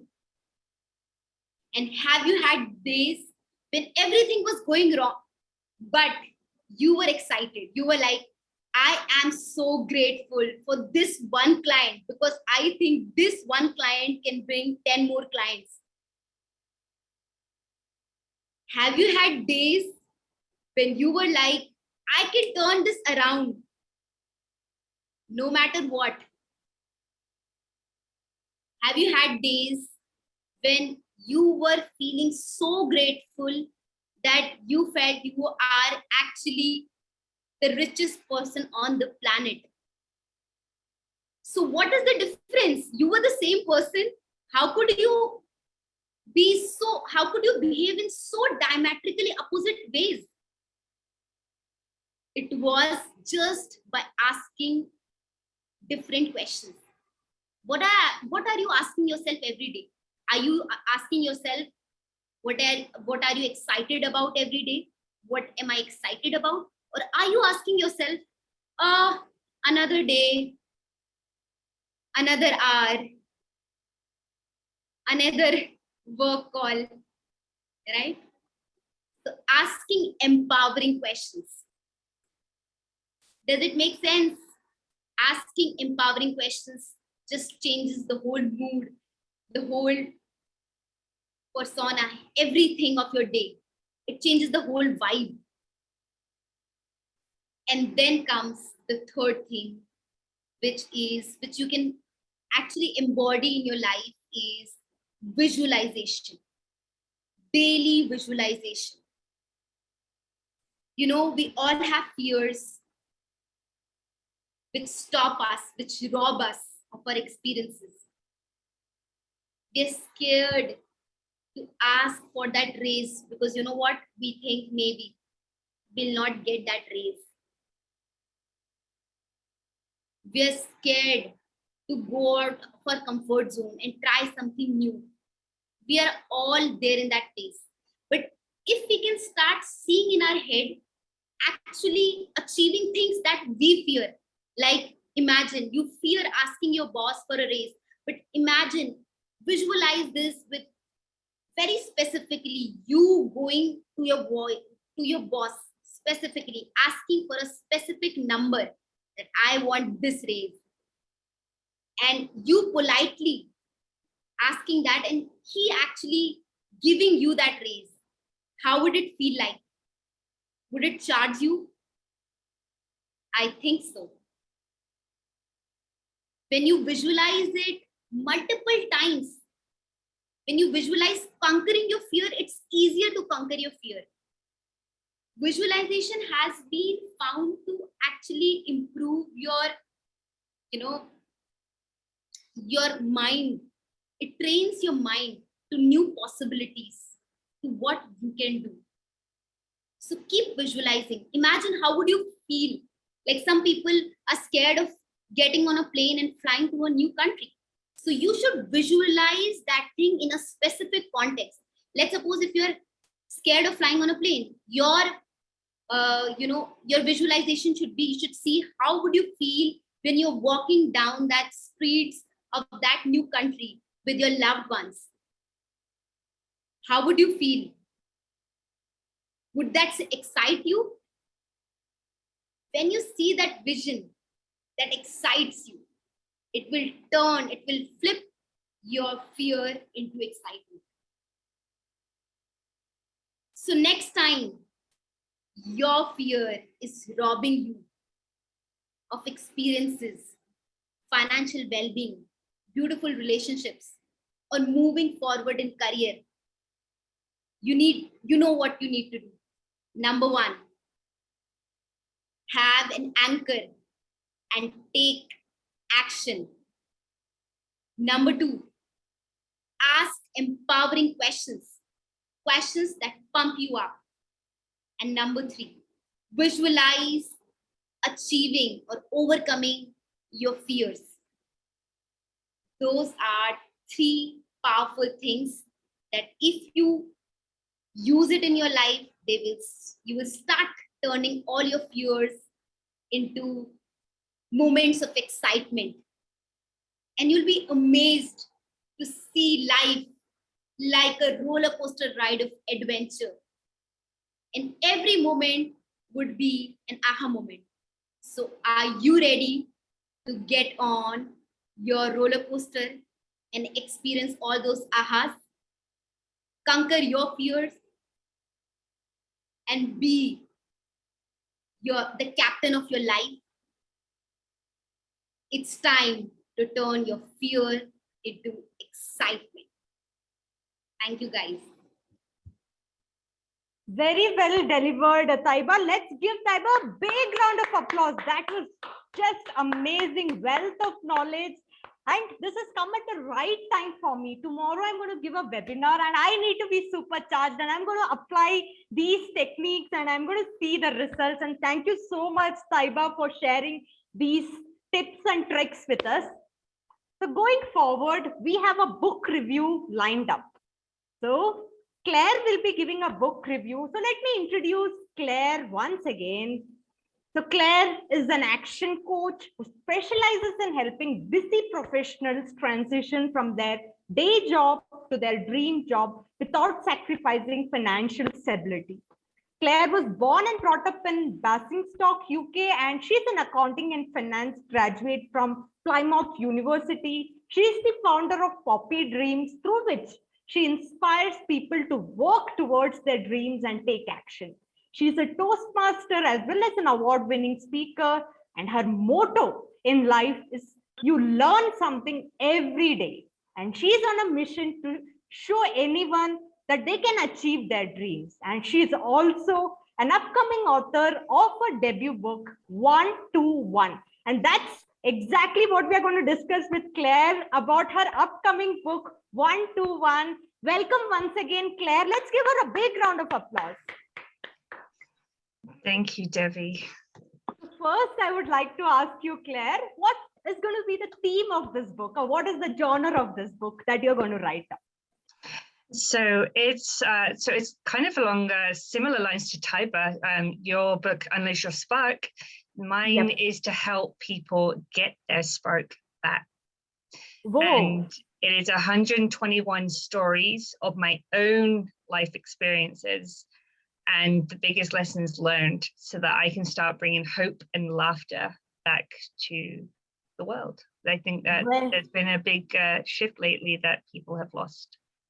Whoa, that's amazing to hear, Claire, and I'm sure those are going to be very inspiring stories. So I'm looking forward to reading your book whenever it comes out.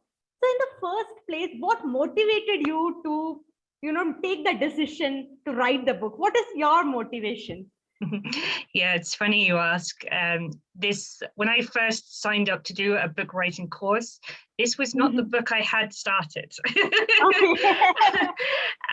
But it was brought about when I was mentioning to a coach that I'd started writing my stories in a story bank. And he couldn't believe how many stories I had. And he said, well, you should just do a book on that. And I went, oh, okay. And it just came so naturally. I started seeing common themes. I started seeing like the lessons learned and how it's shaped who I am today. So yeah, that's how it's come about in a bit of a roundabout way. Whoa, that's an interesting, Claire, to hear that. Talking to your coach, yeah, he inspired you, pushed you, and then you made that decision. That's really nice to hear that story. And I have seen that you had publicly posted also on social media that you will be writing the book. You're coming out with a book. So do you feel more empowered when you put it out on the public medium that I'm writing a book? How has it changed your perspective into writing the book, publicly telling it on social media? Yeah, it was. It definitely took me a while before I hit that submit button, because Yeah. when I started this year, it was definitely not on the cards. But it's also felt right. Like it just felt like a natural kind of transition. It didn't feel like I was kind of forced into it, and yeah, it's just been such a roller coaster to reflect back on my own life, but to feel so humbled, especially by the hard times that I've been through. I think it's very easy to look back and think very negative towards it, and I actually have so much more gratitude for going through those times because of the lessons that I've learned from it. I have a space of, positive emotion towards it rather than a more negative one that I used to.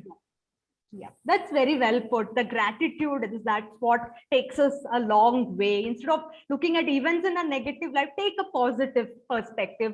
That's a very nice way of putting it, Claire. And my last question to you is, when can we expect to read your book? When are you planning to publish it? Well, I should have had the first draft done by last weekend, but unfortunately I've been away. So I'm going to have my first draft written before the end of this month for definite. And the hope is I would like to have it out for my birthday, which is at the end of August, because I think if it's, it'll be a few things to kind of tweak and change. And why not have my book come out on my birthday, which is celebrating stories of my life by sharing it on a birthday.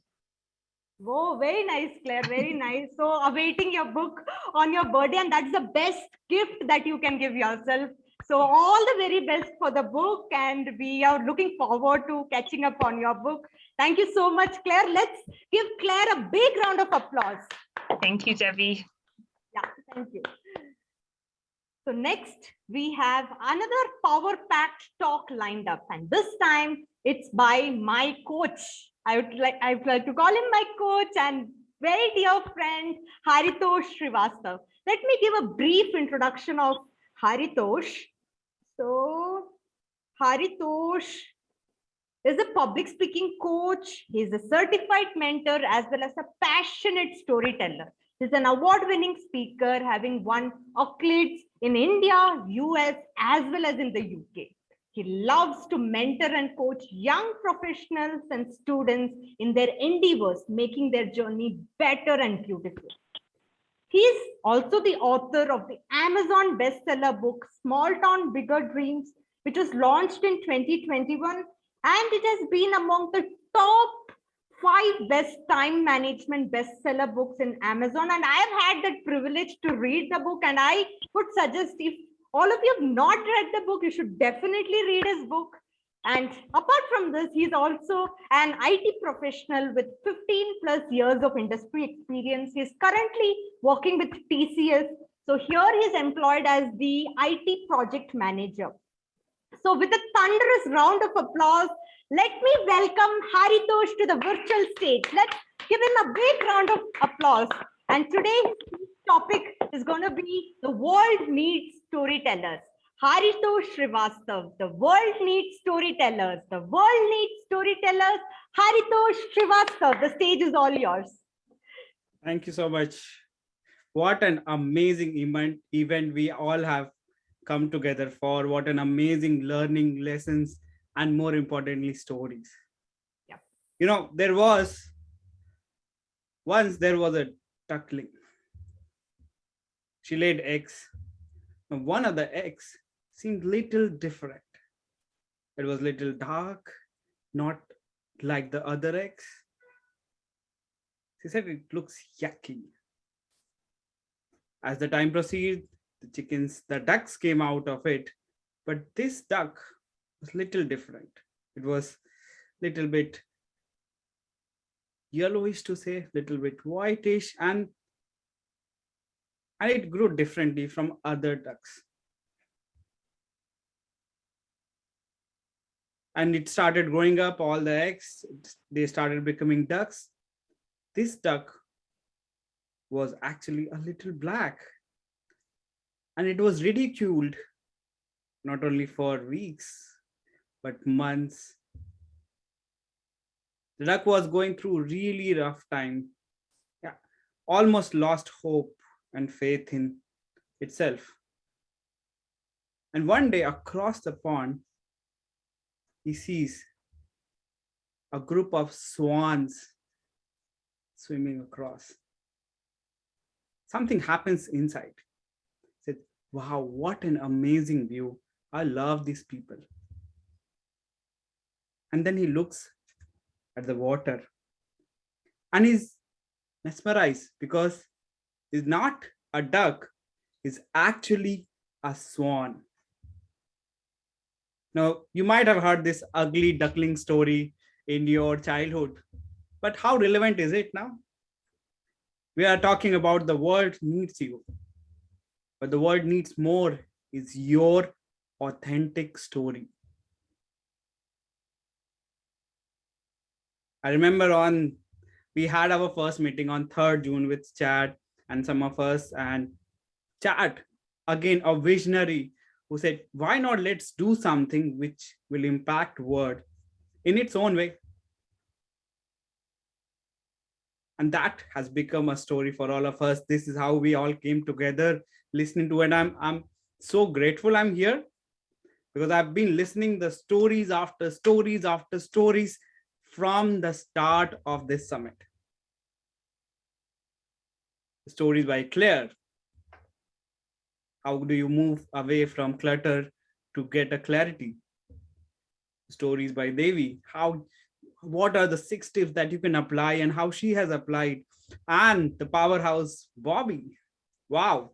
I was like, yo, I should make a note of all the stories. And isn't that what we are looking for in the world if we talk about? Let me start off with my own story because it won't make sense if I don't tell my stories. I gave a little bit about it earlier. Imagine this. It's a small town of India. 1994. I'm on the roof of my house where we live close to an airport around 25-30 kilometers. And there are these planes flying. And what happens when the plane flies? You get this white smoke coming out, typically.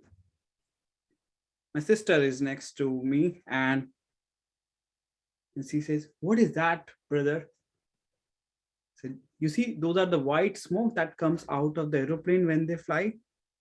And then I said something bold, which at that time I took it very lightly, but change. I said, you know what? One day I will be traveling in those planes. Now, remind me, we are from a very humble background. By that time, I hadn't even boarded a train, if I remember correctly. But just making that bold move, just saying out loud to her, you know what? One day I'll be traveling in those planes. And today, I can probably say that I've traveled more than 50,000 air miles. This is my 3rd international assignment. And it's not about me. It's about the dreams of whether you are from small town, whether you are from big town.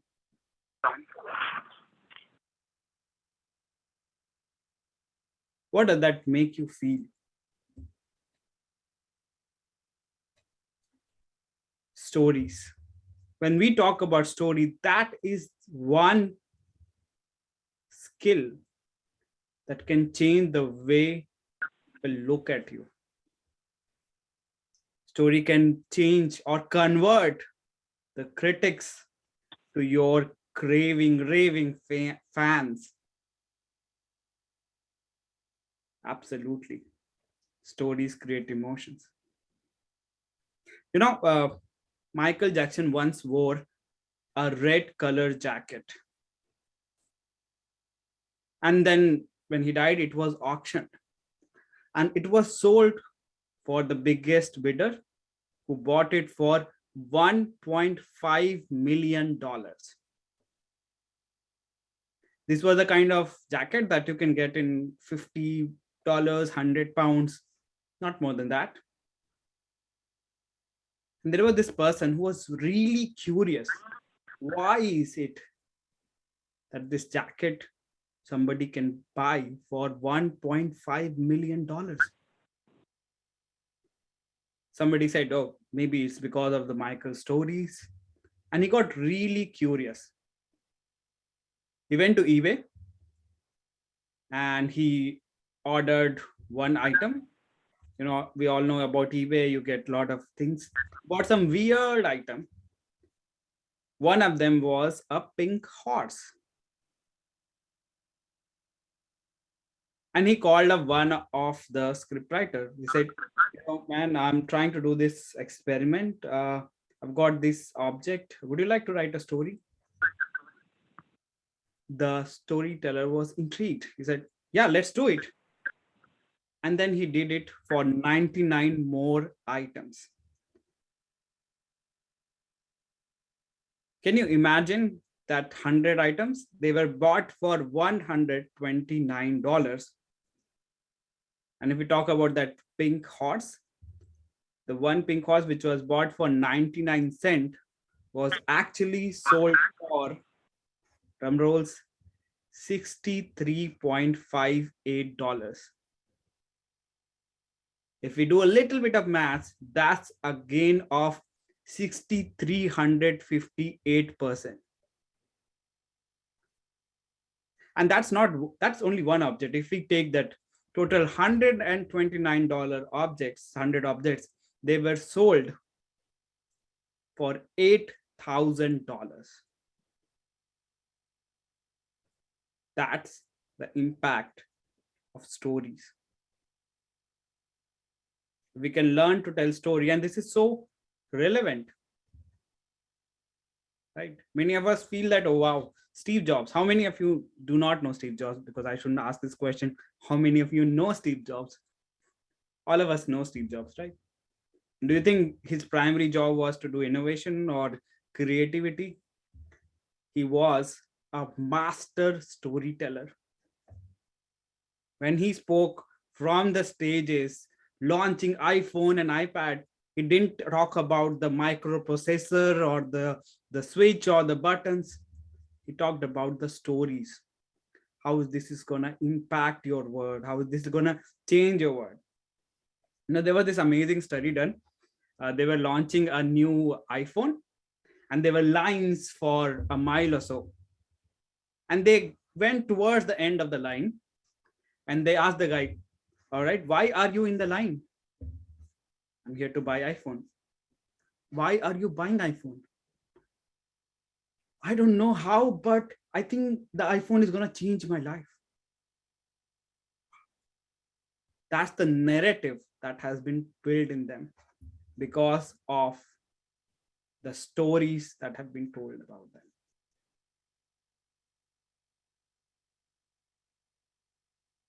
Let's not go too far. We have somebody here who just spoke about her upcoming book, One-to-One, Claire. And I do want to talk about that because how amazing is that? Having a story bank, and I know Claire has close to 200 stories. When you have that power, I think she's like a superwoman, having all the stories around her and like, yeah, stories, yeah, wherever Claire goes, there will be stories flowing around. What she has mastered is the art of collecting stories, and then she's going to release that. For those people who join my workshop, I do ask them to actually do collect their stories. Right?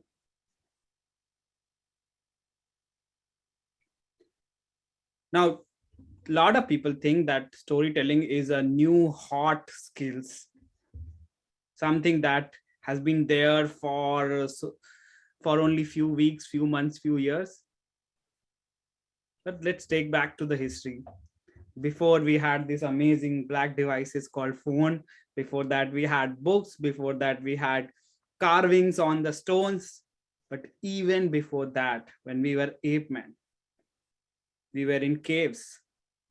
What was with us? Stories. Our cavemen, our ancestor forefathers will go out for two things. Number one, to survive. They don't want to be hunted and become breakfast, lunch, or dinner of any predators out there. And number two, to thrive, which is to get food for themselves in form of hunting themselves, hunting other animals and for their families. And once they get that in the cave, they discovered fire and they started sitting around the fire. That time there was no PPT, no charts, no graph. They had only stories to tell. That was the only mechanism of information flow.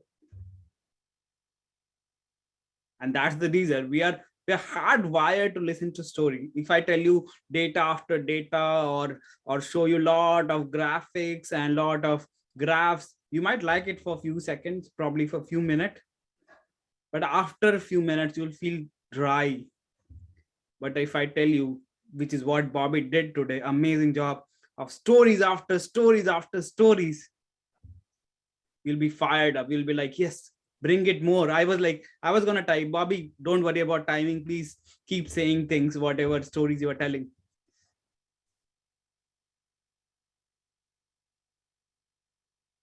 Absolutely, Daisy. Stories makes our content so engaging. Now, our brain has got conscious part, subconscious part, but there's also a very important part, which is called limbic side of brain. The smallest part of the brain, but most important, because that part of the brain is the decision maker brain. It is the part of the brain we say, yeah, let's do this or let's not do this. And they've actually done some research where someone's limbic side of brain was not working.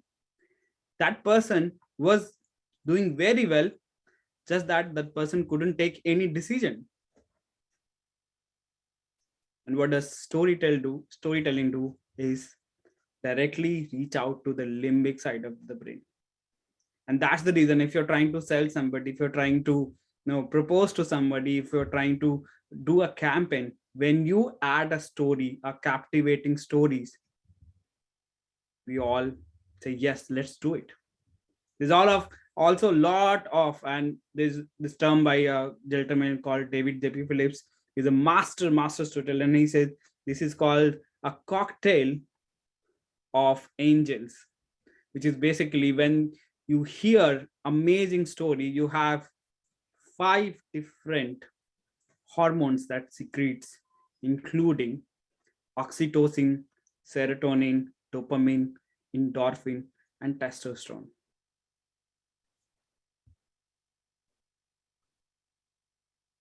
So why I'm telling you all of this? Why do you need to know all of this?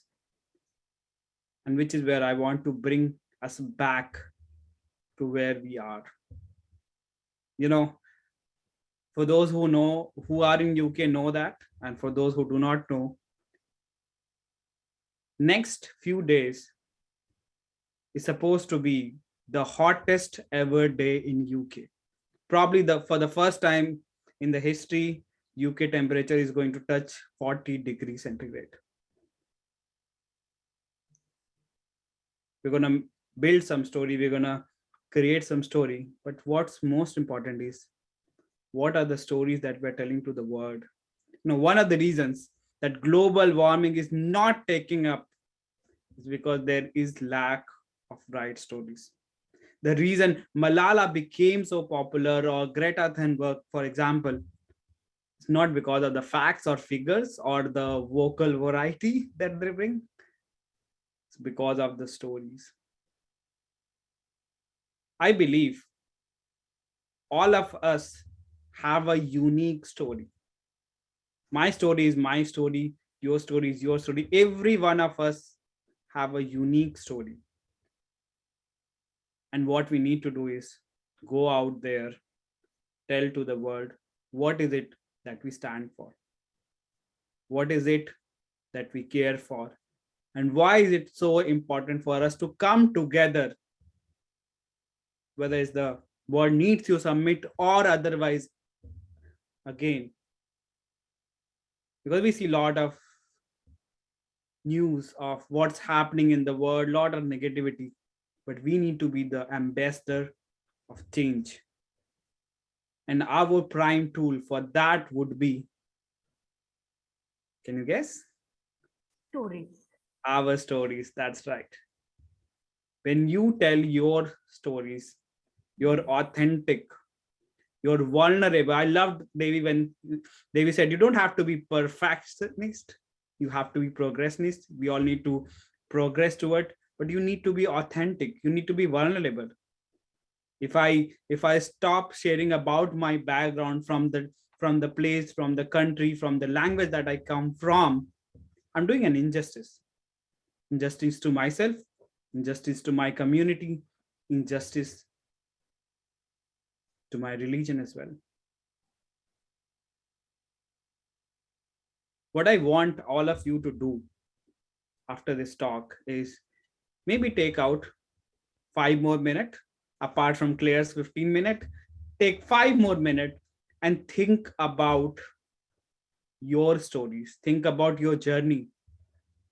And this is this beautiful exercise. I just recently got a book from one of my idol, Darren Lacroix, and he says that no, if you have to tell a story to either your kid, grandkid, or a 8-year-old version of yourself, what would you tell? Would you tell that I didn't do anything? I didn't tell my stories. I was not proud of what my background, what my ethics, what my preferences are, or I was bold, like Bobby, like Claire, like Chad, like Taiba, like Devi, went out there fearlessly and told my stories. Not because I'm great, not because I'm grand, not because I'm amazing, because someone out there is waiting to hear that.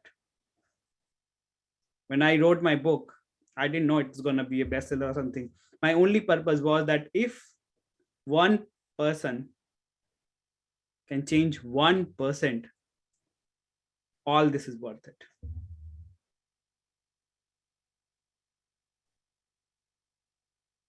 So I want you to all go back, think about your stories. And this, we are filled with story. Our life has been an amazing story. Collect those stories, and more importantly, spread it across through these summits, through your books, through the people you touch in your life. That, wouldn't that be an amazing word? Go out there, do that. Do it for you. Do it for the world, because the world needs you and your story. Over to you, Devi. Thank you so much, Haritosh. First, let's give him a big round of applause. That was wonderfully narrated. Wonderful stories out there. Story, duck story, story of iPhone. You really managed to inspire us, and we are going to go back there and brainstorm our 5 stories, and we are going to share it with the world. Thanks for inspiring us with your talk. Next, we have a book review lined up, and this time again I'm going to call Taiba Mahmood. So she is also on a journey of writing her book, and the book title is Acing the Virtual Space. So let's hear it from herself. Welcome to the show, Taiba. And first, I would like to start off by asking you, what's your book all about? Give a brief on what your book will be all about. Okay, so like Haritosh, I'll just like to give a little snippet about my previous book and then about my upcoming book.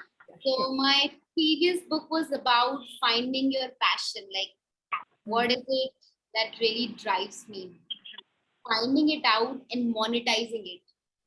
Because passion without a drive, without without fulfillment, it drains you.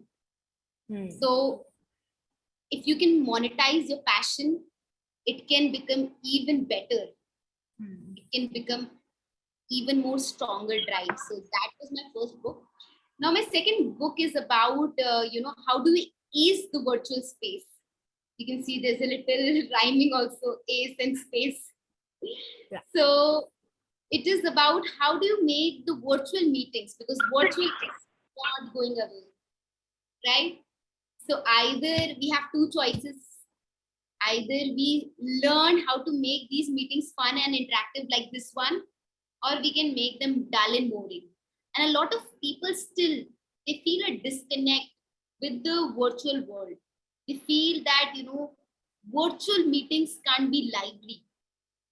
They can't be as entertaining and enjoyable as the in-person meeting. So my agenda with this book is, whether you are going out there as on for an offline meeting, or you are doing an online meeting, both meetings could be equally fun.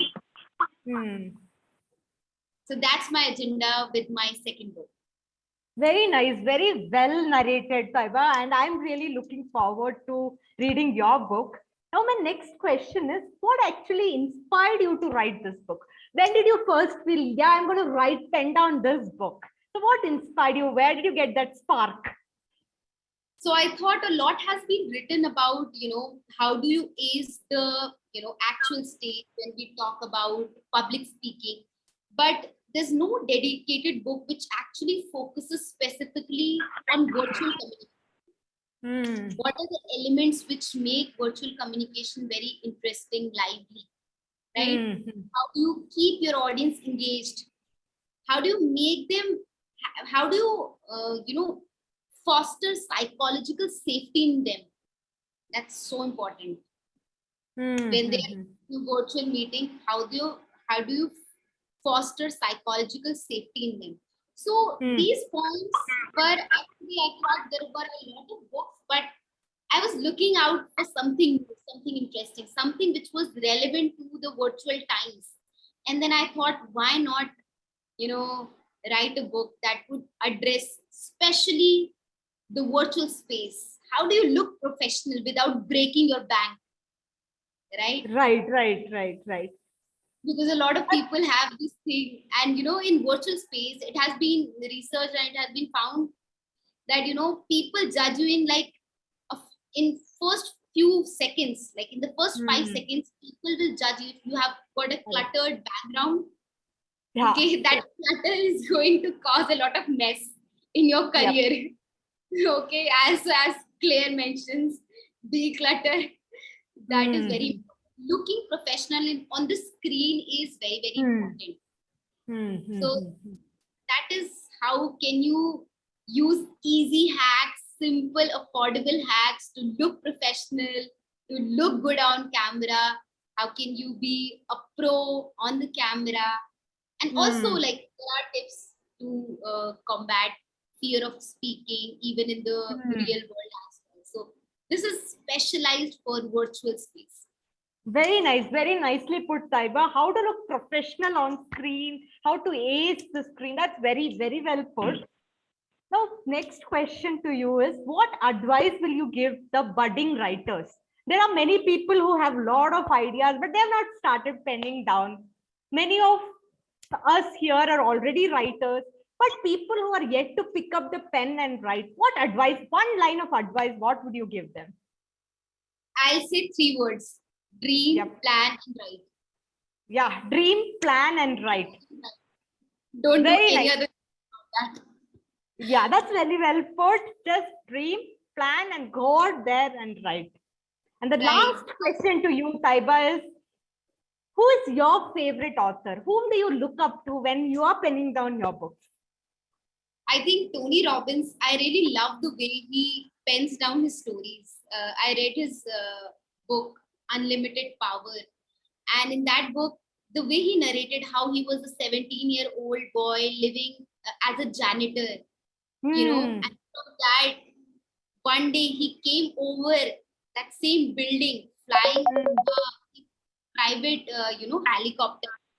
So that story was very intriguing. That how a boy who was broke, how he become a millionaire. So that inspired me to actually jump into the personal development space and be a writer and put my work out there. So Tony Robbins for sure. Very nice. Tony Robbins is my favorite as well. I keep listening to his podcast. Thanks for sharing your views, Taiba. And I'm awaiting your book, and I'm sure it will be released by September. Is it? September is the day. Yeah. By September 25. And just one thing I want to mention, that my mentor Haritosh, he told me one thing, that if your book can change 1% of 1%, if your book can change 1% of 1%, go ahead and write it. Yeah. So that's my advice also to all the budding writers. Thank you, Taiba. That's a valuable piece of advice. First, let's give Taiba a big round of applause. That was very well answered. Yeah. So before we move ahead and call the final speaker for today, that the final keynote speech, we have a power-packed speech from Chad. I have something special for the audience. Are you all ready for some special offering? Can I see a show of hands? Yes, I can see Claire, I can see Taiba, I can see Haritosh. Yes, let me share my screen for that. Let me share the screen.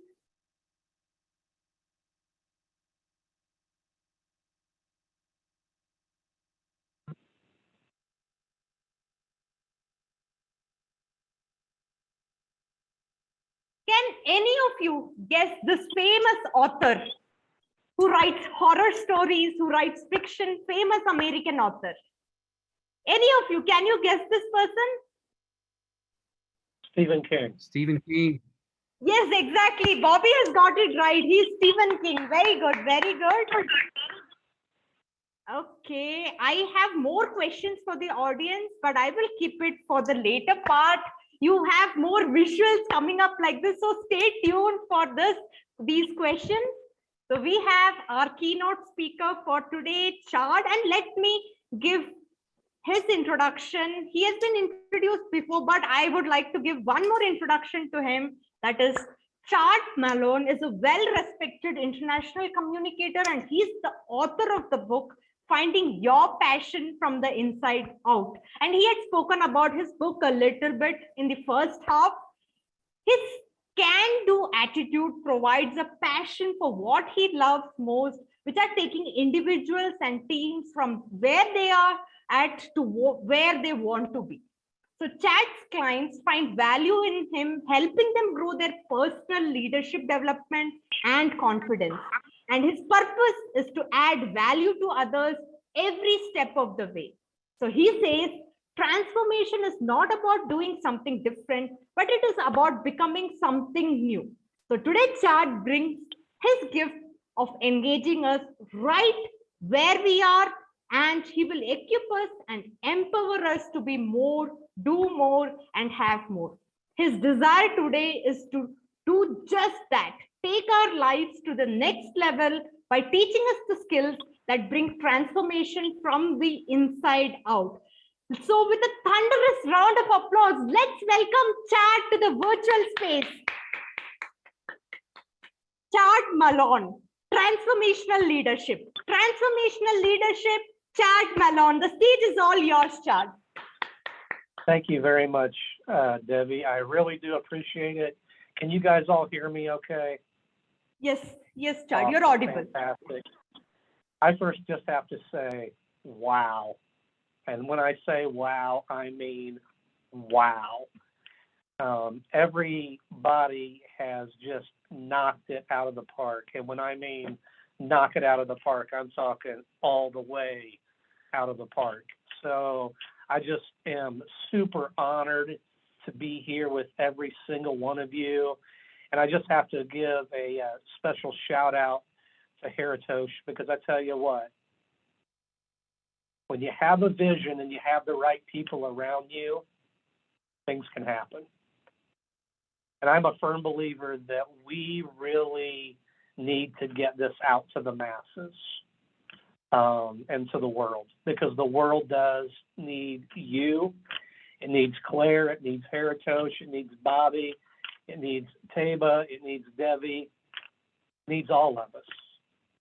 And I don't just say that. I truly do believe that. And whenever Haritosh was talking, I actually wrote down on my calendar that we're going to make this a proclamation of the World Needs You Summit Day on July 16th of the rest of our existence. How about that? So dreams are important, and I truly do believe that when you do have a dream and you put steps in place and you add goals to those dreams, big things can happen, right? I mean, we're all starting it right now, and we're all starting that process right now. And I told a few of you already in getting ready for this, it doesn't matter if there's 500 people in the room, 10 people in the room, or just the speakers in the room. This is the starting point.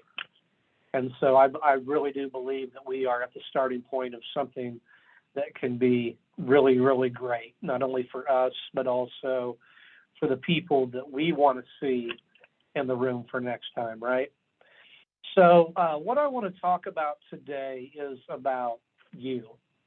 And when I say you, I'm talking about you, the listener, because that's why we're here, because the world needs you.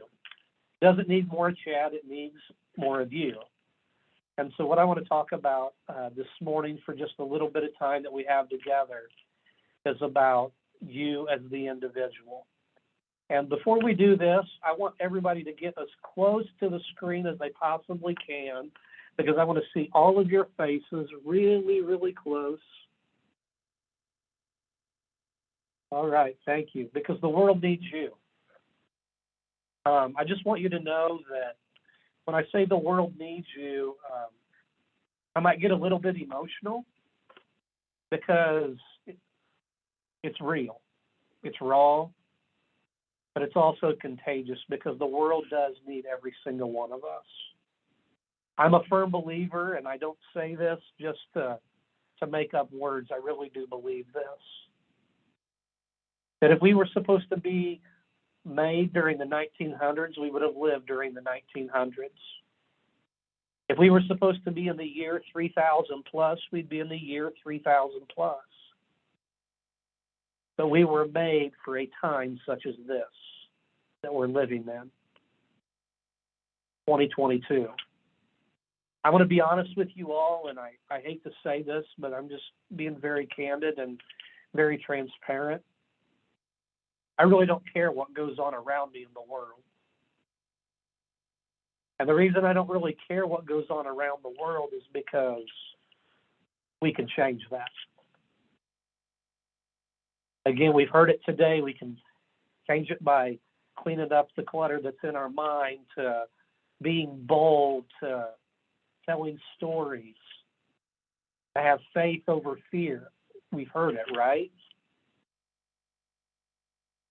But when we do those things, that helps us to make an understanding that the world does need us and the world needs you.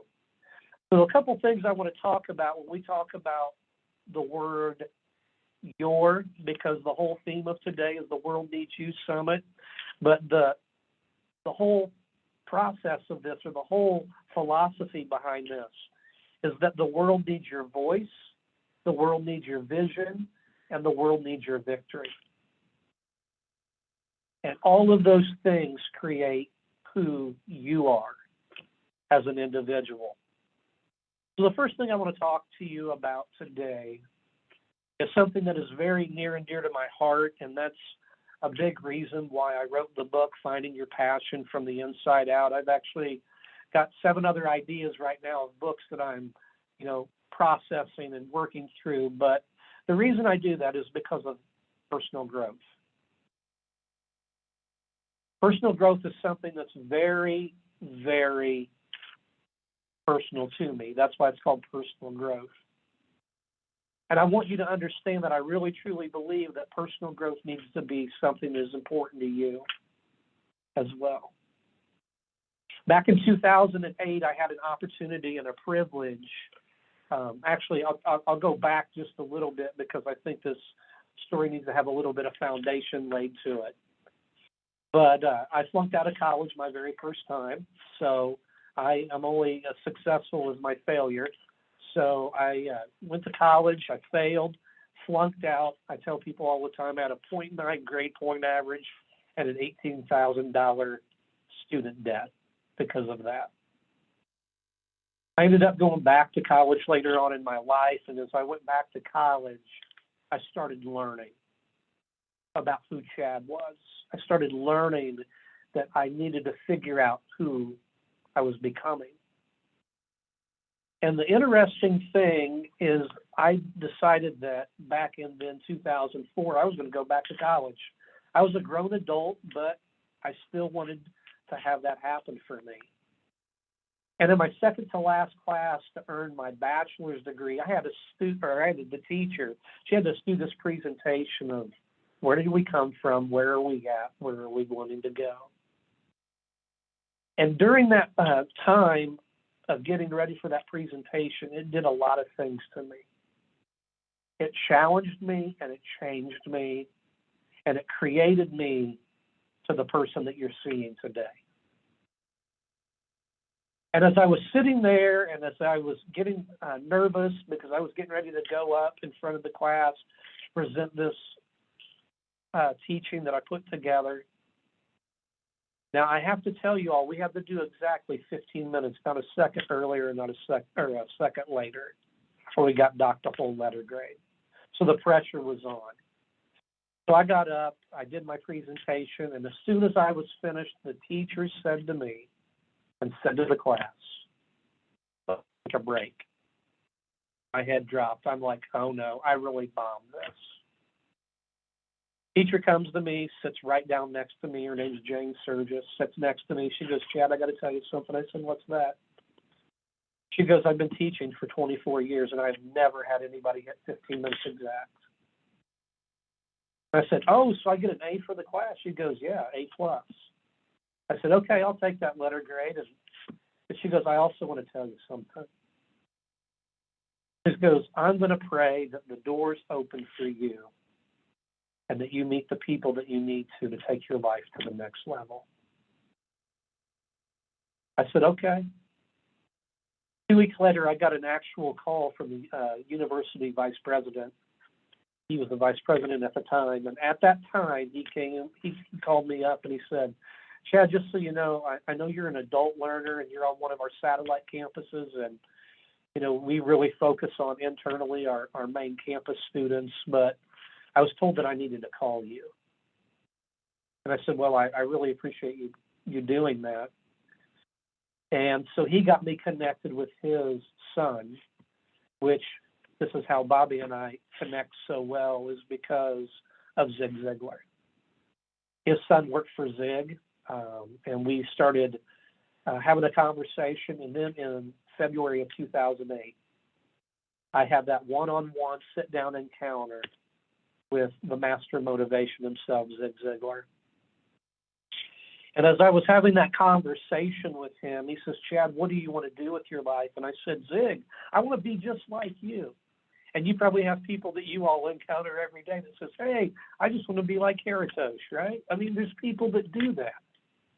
And he said to me, he says, Chad, you're never going to be like me because I'm already taken. There's never going to be anybody like you. You're right here in front of me, so go do something about it. And that day, personal growth became very, very real to me. So whether we want to talk about your voice or whether we want to talk about your vision or we want to talk about your victory, we've got to have this willingness to grow personally. Because if you can't grow you can't flow to other people. And that's why personal growth is so, so important. The next thing I want you to understand is that it's about others. It's not about us. I am a firm believer with all of my heart that I am around. When I say like-minded people, I truly mean like-minded people, because we have all come to this place in our life that we know that it's not about us. It's about the people that we're serving. It's about the people that we're working with. It's about those that are around us. And I'm going to tell you all right now, as big as we can take this, I'm on it. I'm on it. I'm ready to go. It's on my calendar. But I will tell you this, as just being very transparent once again. If you ever see where it becomes about Chad, you say that it's not about you. Because it's not. And I know that now. But I know sometimes when we try to move things and shake things and make things happen, we sometimes can make it about us. And at the end of the day, it's not. It's about those people on the other side of us. So I just want to encourage you to remember that as well. And the third thing I want to look at is understanding. We have to understand where people are at. When we understand where people are at and where they're coming from, that's when we can make the greatest impact. Because again, if we know that it's not about us and it's about others, and we understand where they come from, when we're listening to their voice, when we're listening to their vision, the victory takes place, right? So with that, I want to tell you guys a story about others, about vision. There's a dear friend of mine that actually his son got me connected with Zig because he worked for Zig back in the day. And his name is Blake Lindsay. And when we talk about the vision, this guy's got vision like none other. And the reason I say that Blake has vision like none other is because this guy can't see. He's blind. Has been since he's been 2 months old. Had retinal blastoma, which is a cancer of the eye that literally just explodes. So this guy's never been able to see in his entire life, but he has vision like nobody's business. And it's a beautiful thing. And we've been, I got married last year, and I invited him to come to the wedding. He was there and just had a phenomenal time. But again, this guy cannot see. And so again, when we talk about understanding and we talk about, your voice and your vision and your, wanting that victory, we've got to understand that we have to have vision for that individual. And so I just want to encourage you today, like I said with my friend Blake Lindsay. Eventually one day I want him to be part of this, because I think his story of being sightless is just amazing, because he's taken every advantage and every opportunity that's been handed to him and made something of it. And I'm just going to give you kind of a little snippet in his story. Again, his dad was the vice president of the university, very busy schedule all the time. But his dad took the time, and I'm not kidding when I say this, taught him how to ride a bicycle. Could you imagine never being able to see and learning how to ride a bicycle? I don't know about all of you, but I struggle sometimes even just getting on the bicycle now and having the fear of falling over and never being able to see and getting on there and listening to his dad's voice direct him every step of the way. Every time I think of that story and him telling me that, I get to think a lot of the whole idea of how patient his dad had to be. And again, I think sometimes when we grow through the process and we are trying to make it life not about us, but then we're also trying to understand them, just the piece of the patience is very, very important. So again, as we talk about the World Needs You Summit, the world needs us to have our personal growth. And the reason I say that is this. When it comes to opportunity, and we're not planned and prepared, too late, right? That's why we've always got to be planned and prepared. Again, it's not about us, and we've always got to have an understanding and a wanting to understand of others. The last thing I want to talk about today, and I'm not sure where I'm at on time. Get ready, stay ready. Exactly. Totally agree. The last thing I want to talk about when we talk about the World Needs You Summit, and again, just this whole idea of the world needing us is pretty heavy. I don't know what you guys think about burdens, but when you think about the world needing us, there's a big burden that comes to play with that. So I want to look at 4 elements that I think that we can take away from today. And these 4 elements, I think, can add value right where you're at. That's one thing I always strive to do every single day that I get an opportunity to teach or do a book interview or a book talk or whatever the case may be, is I just want to add value, add value, add value, add value. And so when we look at the World Needs You Summit, I want to do a couple things. I want us to reach up. And whenever I say reach up, everybody reach up with me. Grab it, just reach up. And that's what we need to do, is we need to reach up. If we're gonna get over the up, we've got to reach up, right? That's what takes us up, is we got to reach up. And so we want to make sure that we reach up every step of the way. And I'm going to break these down in a moment, but the next is that we need to reach down. So when we're reaching up, we've also got to reach down to the person that we're trying to pull up, right? So we're going to reach up and we're going to reach down. And then the next piece of this is that we got to reach in. We got to reach into who we are. And then and only then, all involved, we can only reach out. And the thing is, we cannot do it in any other order. If we're reaching out, then guess what? We have nothing to give, right? And if we're reaching in, there's no hand to reach down. And if we're reaching down, it's hard to reach up. And so we just want to make sure that we look at these elements in this order, because when we talk about reaching up, that's how we get to the next level. That's how we get to the next rung on the ladder, right? Is by reaching up and taking the next, taking the next, taking the next.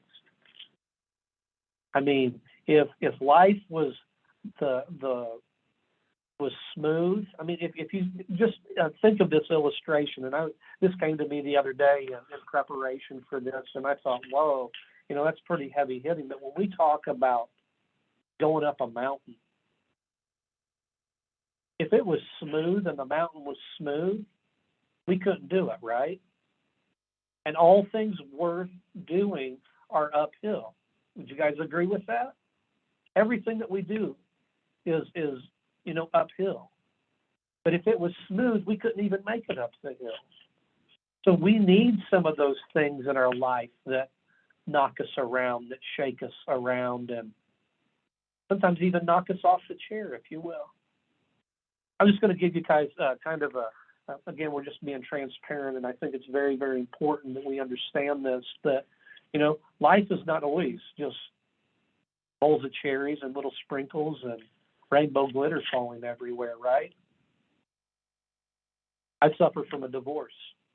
Hate to say that, but the thing is, I'm living my best life now because I'm always trying to constantly put my best out there. And I'll talk more about my awesome, I call her my now wife here in just a minute. But again, I had to reach up to get up. If you guys would have talked to me 4 or 5 years ago, I'm going to be honest with you, I wouldn't have been worth even listening to. Because I had nothing to say. I had nothing to tell. Because I was flat on my back. But whenever I was flat on my back, I decided, you know what, after a while, I got to reach up. And I'm just going to tell you a really cool story. And I know whenever I was introduced, and I appreciate that, but it's part of my reaching up. I don't know if any of you have ever been knocked down so hard and you're just like, oh my goodness, how in the world am I going to get up from here? But I was at a conference in 2013. This was, pre-divorce. And then in 2017, I had an individual that met me in 2013 and reached out to me in 2017 post-divorce and said, hey, I am going over to Africa and I want you to go teach leadership for me. And I said, okay. So I was literally over there for 2.5 weeks, just adding value. And whenever I came back home, I'm just going to give you a short story with this, but my ex-wife said to me, whenever I went to go pick up my daughter, she goes, you've changed. There's something different about you. I said, no, I've not changed one bit. But I went over to Africa to give, and I was given way much more. And whenever I said that, and she said that, she goes, there's just something different about you. I honestly wanted everything to work. And then I just heard this audible click of the scissors. And whenever I heard that, I let it go. And the reason I had to let it go is because I knew if I wanted to continue to reach up, I couldn't let what was pulling me down pull me down anymore. And so I started reaching up, and then I learned in the midst of all that, as I was reaching up, that there was other people that needed what I had to say. There was other people that would find value in what I was trying to accomplish. And so I started reaching down to others, not in a, oh my goodness, look at you way, but it's like, what can I do to bring you up to where I'm at? And so it's just one of those things when we reach down and we think about the world needing you and the world needing us, you know, we can be that bridge. It takes from people from where they're at to where they want to be, right? And that's the key. So again, we have to reach down and be willing to help those people that can't do for themselves. Or they're in a place that they think that there's no other way. But there is another way. And that's being there, that's being present, that's being, as Bobby and I like to say, iron sharpens iron. That's what it's about. Of reaching down and then continuing to reach up. And also with this, the reaching in. I'm a firm believer that everything we need in life is within us. Hence the title of the book, Finding Your Passion from the Inside Out, because it's all on the inside. Knowledge is on the inside. The power that we have is on the inside. And the thing is, if we continue to reach in to that reserve that we have, sky's the limit. Sky is the limit. And then what do we need to do with that? We need to reach out. We need to reach out and touch those people that are around us. We need to reach out to those people that really need to hear something that is pure, something that is powerful, something that is positive, so they can continue to take their life to the next level. And I want to tell you all again, I cannot say this enough, but I firmly am just beyond grateful for this day. This has been an amazing day all the way around. All the way around. And I will say this, that one of the greatest things, and Bobby has, referenced Brian Flanagan, and I'm going to kind of close it on this. One of Brian's things to always say: when you marry well, you'll do well. And the thing is, I can always say this today from a very humble place that I'm glad that the world needs what we have. There's a need, but I'm also very thankful that I have an amazing wife that loves me for who I am and what I'm becoming. I know whenever I was asked, Chad, what is your talk going to be about? I said transformational leadership. And I believe that leadership is what makes the world go round, but I also believe that we're those leaders. The guard is changing, and we are those leaders. So let me end by saying this. And this is what transformational leadership is all about. It's not about doing something different. Transformational leadership is about becoming something. And that new is Y-O-U.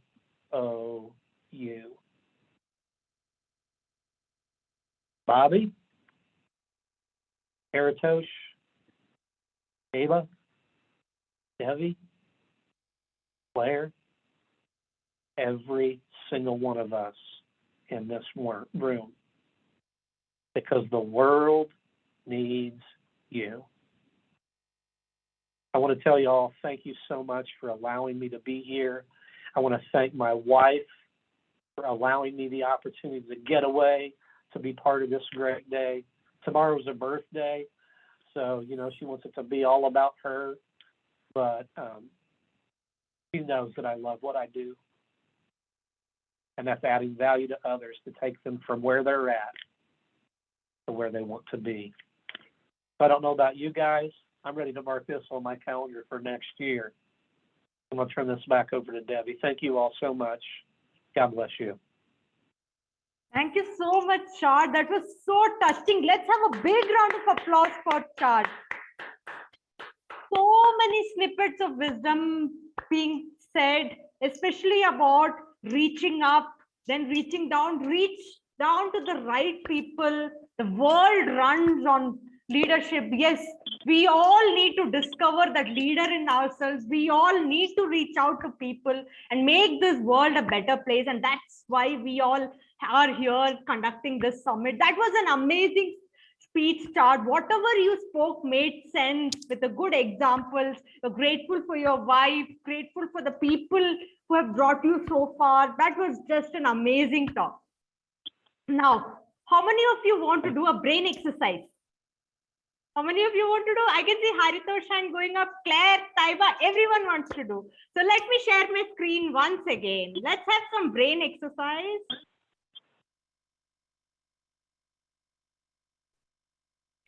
Can you all identify this motivational speaker, famous speaker? Yes, yes. Brian Tracy. Brian Tracy. Exactly, the world, everyone knows him. Yes, it's Brian Tracy, the author of more than 80 books, and I'm reading one of his books now that is on goals.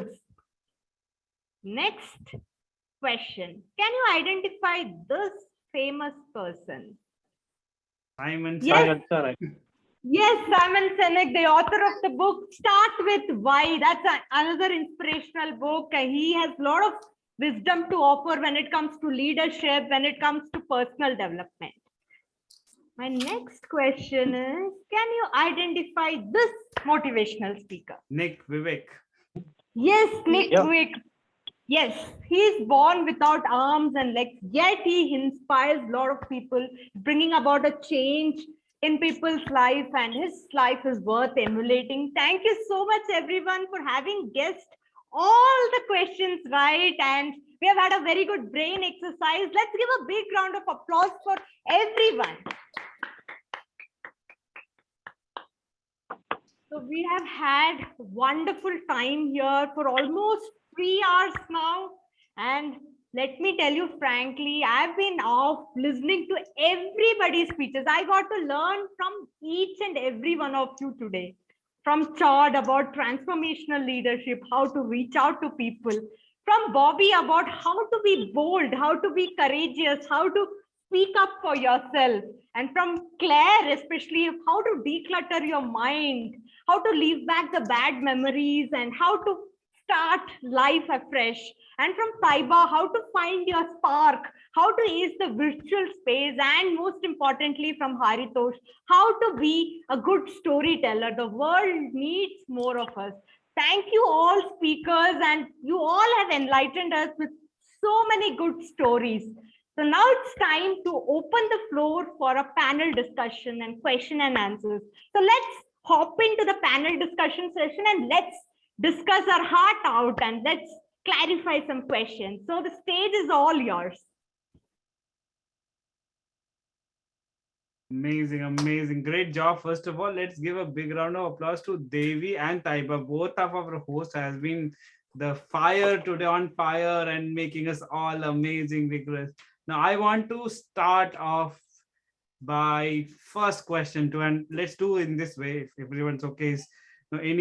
All of us will go through one round and we'll get a opportunity to ask one of our speakers and see, and then we'll move around. So I'm gonna start it off and I'm gonna ask Claire.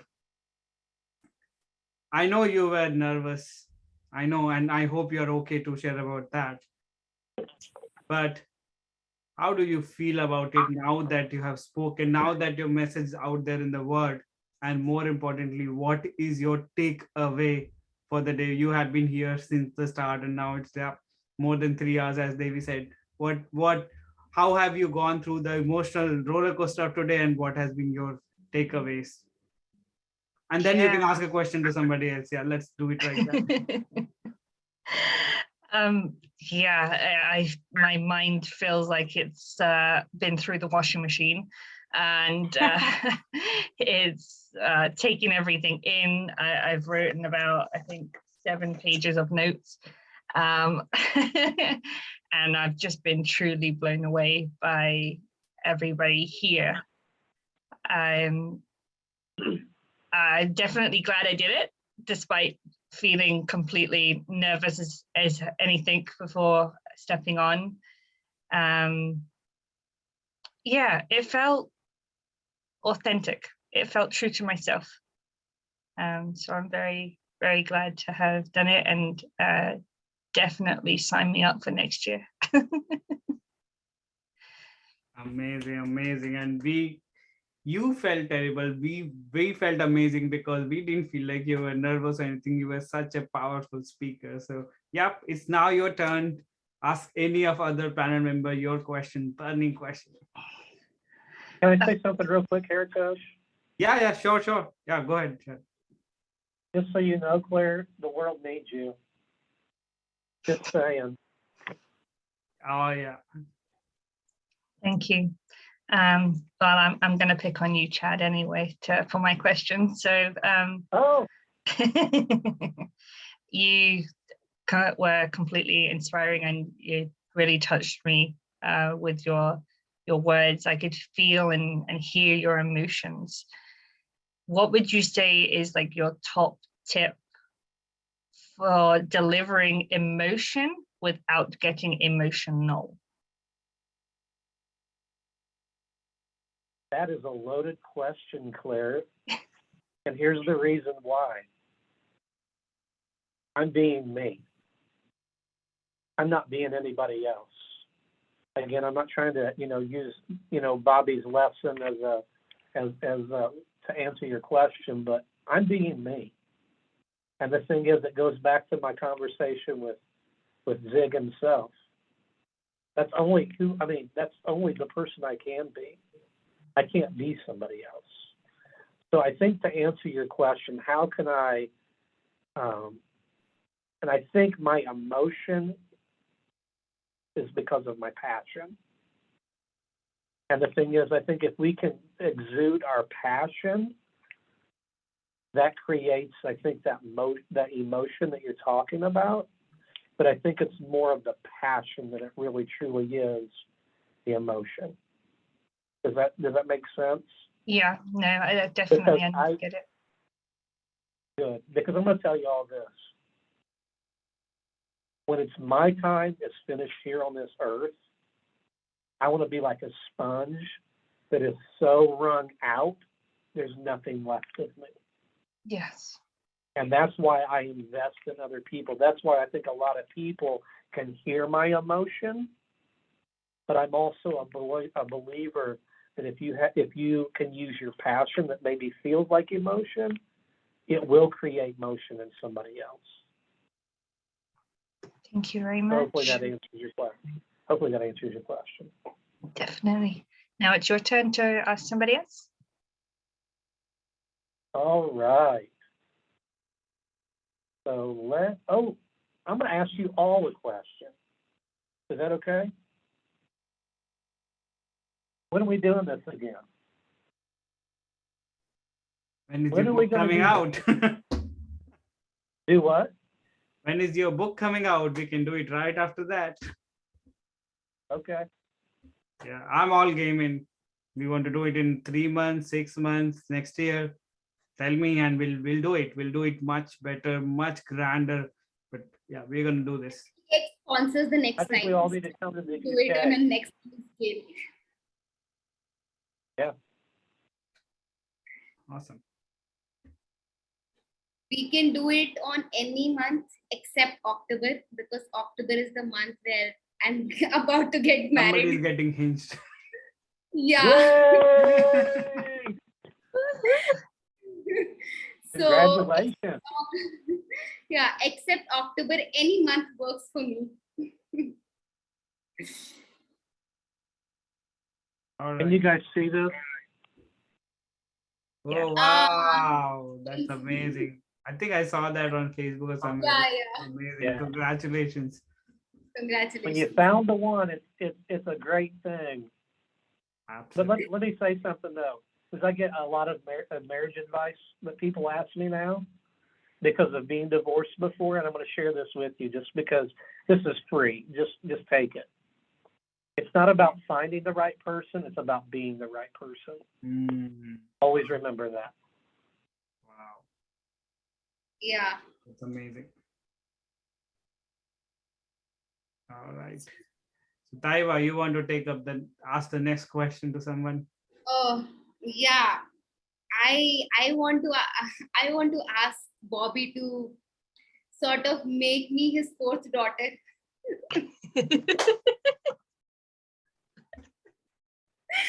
He looks like such a cool dad.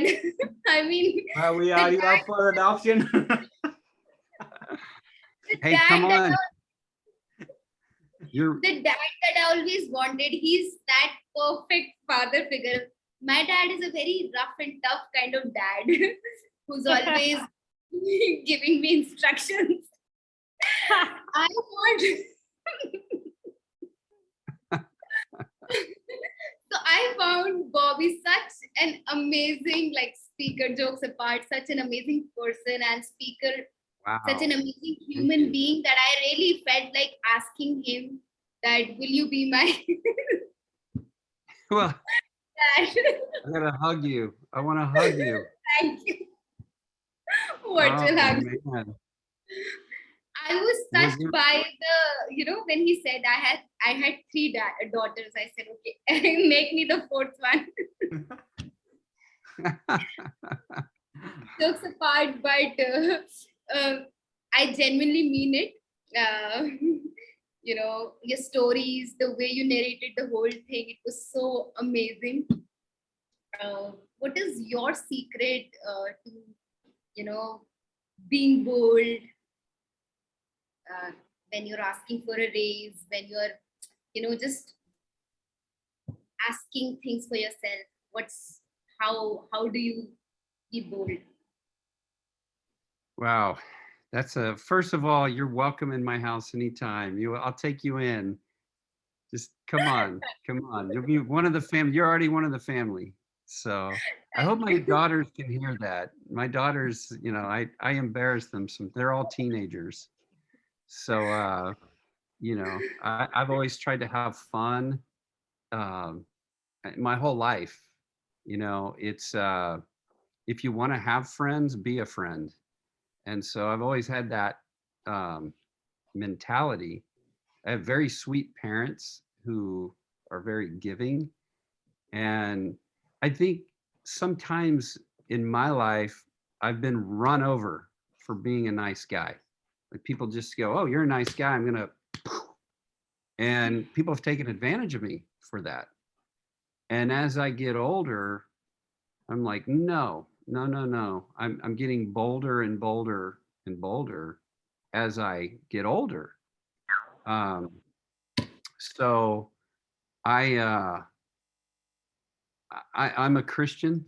I look at everyone as like, I want to treat you the way you want. I treat people the way I want to be treated, and I see Christ in others and goodness.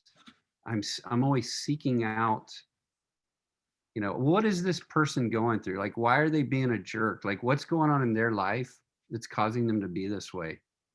Or somebody who's really nice, like why are they so pleasant? What is making, what is it about them? Maybe they're the ones that are struggling the most. So I feel like I'm kind of rambling right now, but as far as being bold, I think being genuine. I mean, if I, like the other day, we just got back from a beach trip in Florida, the family, and went with some other families, and we adopted another girl, not truly, but we brought a friend and she came along. And we were at the drive-through getting some Chick-fil-A, and the lady she just had the best smile, the best attitude. And I said, you're beautiful, like, and not in a creepy way. I'm with my wife and kids, right? And I said, your smile is just beautiful, and I wanted my kids to hear that. I wanted my wife to hear that, like, because I'm just being genuine. I mean, to me, some people may say, wow, that was really bold of you to say that. Well, it was heartfelt. And so that's the key for me, is heartfelt and telling stories. That's one thing I've learned, is facts tell, but stories sell. I can sit here and say, I'm a really good coach at getting people interviews, but that doesn't, so what? I mean, but if I start telling stories and then people go, whoa, I want some of that. Tell me more.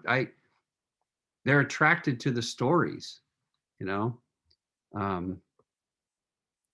I don't know if that answered your question. You answered my question. I think one thing that I feel is a lot of people, what they get wrong is when they're being nice, they feel that same person should reciprocate their niceness, right? But I believe that whenever I'm being nice, whenever I'm being genuinely good to somebody, I never ever like treat it like a transactional thing, because I think it's the law of nature. Whenever you add value, that somehow comes back to you.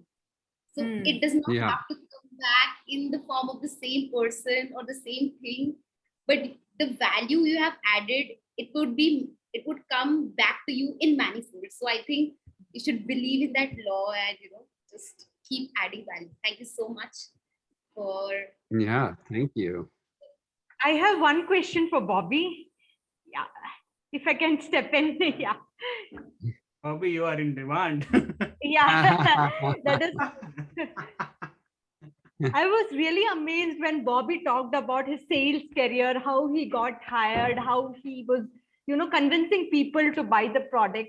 One question to you I want to ask is, how do you handle objections from people? And I'm very poor at sales. I would like to admit I'm still learning the tips and what do you call that, tips and tricks of sales and objections. I'm still learning that art of handling objections. How do you handle objections from people, especially when they say, right now I'm not ready to buy your product, no, I don't require it, I don't have time?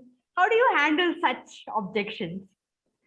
Yeah, well, I don't take it personally, Yep. I just I try to get to the why, so where are you going for your help? What is your solution?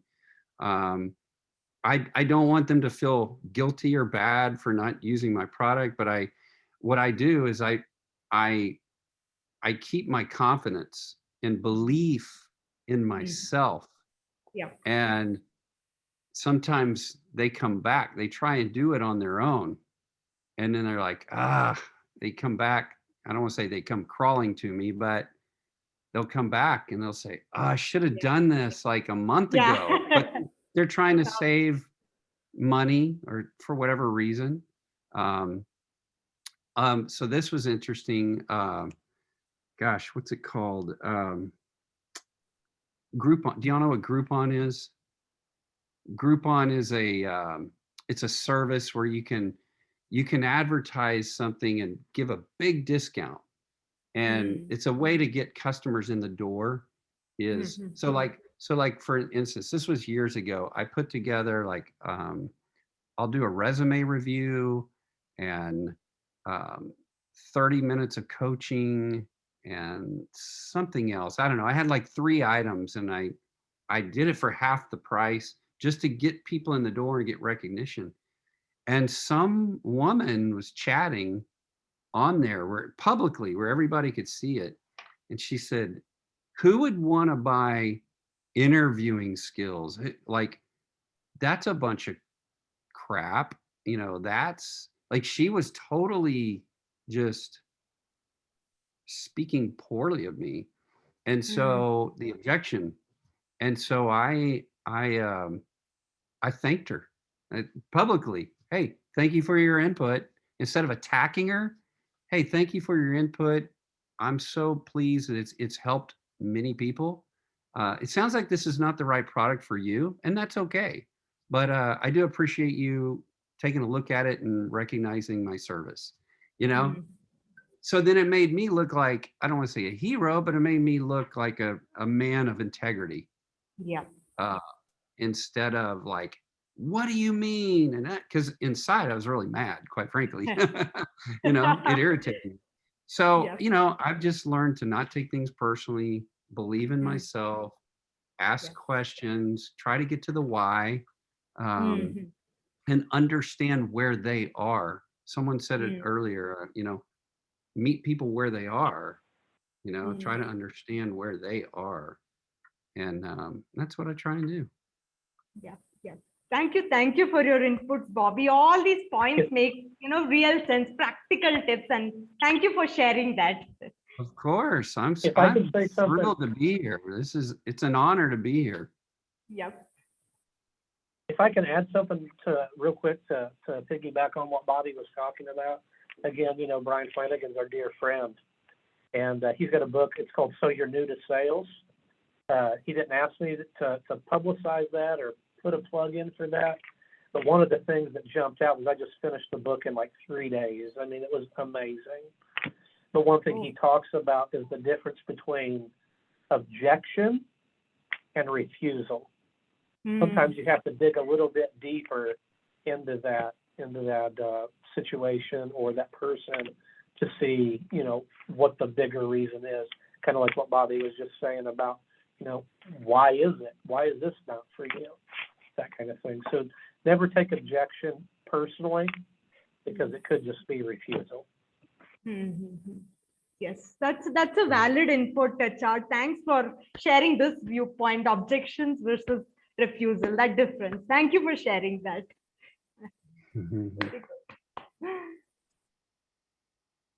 All right, time for Bobby to ask question. Oh my gosh. I don't know. I just, so many, I want to know, like, why, is it, I'm going to is it Devi? Why do they call you Devil? Okay. You wrote in there, my nickname is the Devil. Yes, and I have some other questions too. Devi, you know, some of my friends, you know, initially they used to not get my spelling right. They used to just imagine a L in that place of, you know, invisible L, and it sounds, you know, more than Devi sounding devil. For them, it looked more cool. So somehow that name came in and it continued. I didn't stop them, and still some of them continue calling me devil. I don't, give any much objections, but somehow instead of Devi, devil sounds more cool. I think that's why they continued calling me devil. And what's interesting, sorry for plugging in between this, probably Bobby and Chad doesn't know Devi in Hindi means goddess. Now on one side you have goddess, and when you add a word, it becomes the devil. Devil. That's that irony that you have Devi and So- devil. One thing that comes to my mind is goddess for people who are nice and good, and devilish for devilish people. Yeah, maybe. That's Yep. funny. So I have another question. I don't know if this is for Claire or gosh, please forgive me for mispronouncing y'all's names. No worries, no worries. No problem. Haritosh is about the story files. How do y'all go about? I'm always fascinated with, Mhm. because I've kept stories. I'll write down things, but how do y'all organize your story file? Absolutely.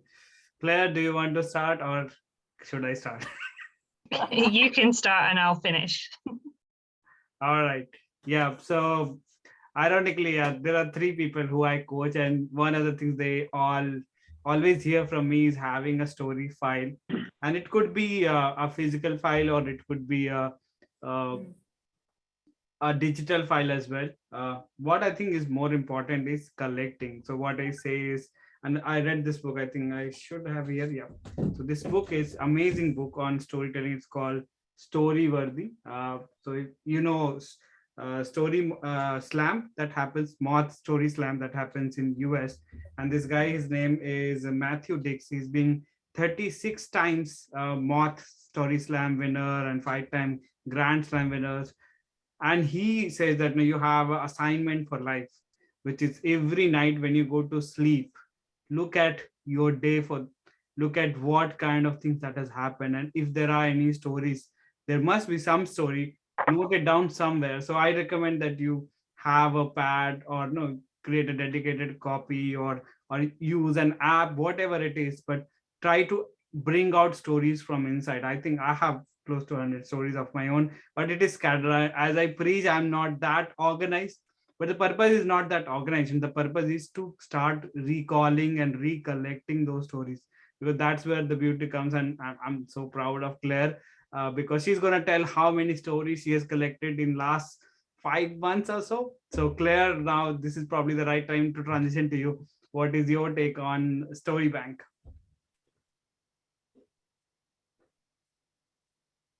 All right, Claire, you there? Maybe she's collecting some more stories now. All right, but yeah, I know Claire has close to last I remember was 175, 180 stories, and that's not it happens in one day. What I do is in my workshops when I talking about storytelling is that I let them go through an exercise where I'll just play some soothing background music. I say, take a pen and paper right now and think about your best, your worst, your first, your last, your biggest achievement, your worst day in life. And when you start collecting, there's something about this paper and pen. When you start writing it out, you're like, one more story, and you start reading. And that momentum builds up, and you'll be like amazing. Within 2 to 5 minutes, people come up with 20 stories or 10 stories. I'm like, wow, this is the power when you start collecting, writing down. A lot of time it is on our head, but it's not there in paper or in app or somewhere. When you start writing it down, you'll start collecting more stories. Yeah, I can talk about this. I can talk about this. So, and I loved when you were talking about like, wow, I think probably he already has a story bank, because the way you were bringing up stories one after another was amazing. Claire, I think you are now back. So you want to add? Yeah, sorry, my internet seems to be cutting in and out today. That's good, yeah. Yeah, it started off with a challenge, and then I was just so astounded by all the things that really I've found strength from, and things that have shaped me. and even like to my perspective to nowadays, whenever I come across anything, whether good or bad, but more so when it's bad, my kind of ending line is, thanks for the story. And it just takes away any of it takes away the anger. So I don't hold on and stay in that state for all too long. I use it as a point of reflection and I go, oh, that would make a great story. Boy, have I got stories to tell. And even when I think I've, got my lot, and then I'm just casually talking at sometimes a Toastmaster meeting, and I share something about myself, and they're like, oh, I didn't know that. And I went, oh, guess I haven't put that in my story bank. And that's just where it then grows and grows. Reviewing my story bank as well kind of, keeps it all sort of together. And that's so that when anybody does kind of say, we need a story around this sort of thought or vibe, I can go, great, I've got 3, 4, 5+ stories that I can do all on that topic. And as Haritosh was also attest to, I'd rather have the problem of plenty than the problem of a few. In case of storytelling, just to add. Yes. But yeah, this is my story bank. I think I'm not being, as I preach, I'm not being maintaining it. But when I was looking at, right when Claire was talking, I was like, wow, some of the stories are so profound. Like, for example, I am just reading one story out of that. So my daughter studies in a school which is about 20 minutes from here walking. And one day we were supremely late. So we booked a cab here, just like old Uber, we have another cab. And that cab was also late by 15 minutes. I was furious. Like, why is the cab not coming? It's supposed to come in 2 minutes. It's taking 15 minutes. And I was so curious why this is like, I was like, let the guy come. He's going to get a piece of my mind. Imagine he comes and there I see a beautiful car coming. And that's a Tesla. For the very first time in my life, the cab comes, it's in the form of Tesla. And can you imagine my state? Within second, I'm like, wow, I'll take this 15-minute delay because I'm getting to ride in a Tesla in a cab. How amazing was that? So that reminds me one story, like how amazing our experiences, emotion can change within seconds, because I never expected a Tesla to come when it comes to a cab. And for the whole, I'm like very quiet person. When it is in cab, I'm checking my phone. But on that day, because I was so excited, I'm in a Tesla, I was like, how much is the average? How do you charge? What has been the response? Where do you get the loan? How much is it the return for you? I was like, wow, I surprised myself that day. So that was amazing. That's just a story. I won't remember if I don't look back into my story bank. So just an example, start putting down your stories in the story bank. Very good. Yeah, my mindset is also like, don't tell a story just to tell a story, like have a result. Like, absolutely. That's why after each one of my stories, I was like, here's the result. This is the result. Because I know, speaking for job interviews, I've heard people give answers. I'm like, why did you tell me that? Like, that's not relevant, So the story has to be aligned with what's the message you're trying to come across. Like, are you trying to show me you're a leader? Then tell me a leadership story. Or you're trying to tell me a sad time that you went through, maybe it's a sad story, or it's a happy, or here's a time where I was a team player, or that there's so many different categories of stories. And so that's why I was curious how y'all did yours. Right. As they say, stories have 3 or 4 different. Sorry. Yeah, go ahead. No, I was done, really. Just speaking of categories. Right. Yeah. Stories have multiple categories. Like some of them are just to inform, or most popular are some to entertain. but there are also stories where you want specific actions, like you want somebody to take you in the company or vote for you or campaign or donate. So yeah, the multiple types of stories, and then there are also different component of story. What you really pointed out is what essential is, what is your takeaway message of the story. Like, yeah, this, I said this, these are 2 words, litmus test, and we should do that after every story where we say. And that litmus test is very simple, very easy. You can do it at your home. You don't have to get a COVID kit for that. And that is, so what? If you can answer that, so what? Your story is good. Like it. Awesome. All right. All right. Anybody else has any question? We are doing really good in terms of time. So who has not yet asked a question? Let's see. I think everybody has asked a question, right? Great. I have another question. Bobby, can I have your hat? This is Bobby, you this is should, my- you should merchandise Okay. it. So you want to hear the story behind the hat? So Yes. I have 3 daughters, and now I adopted Taiba. So she's my 4th daughter now, Taiba.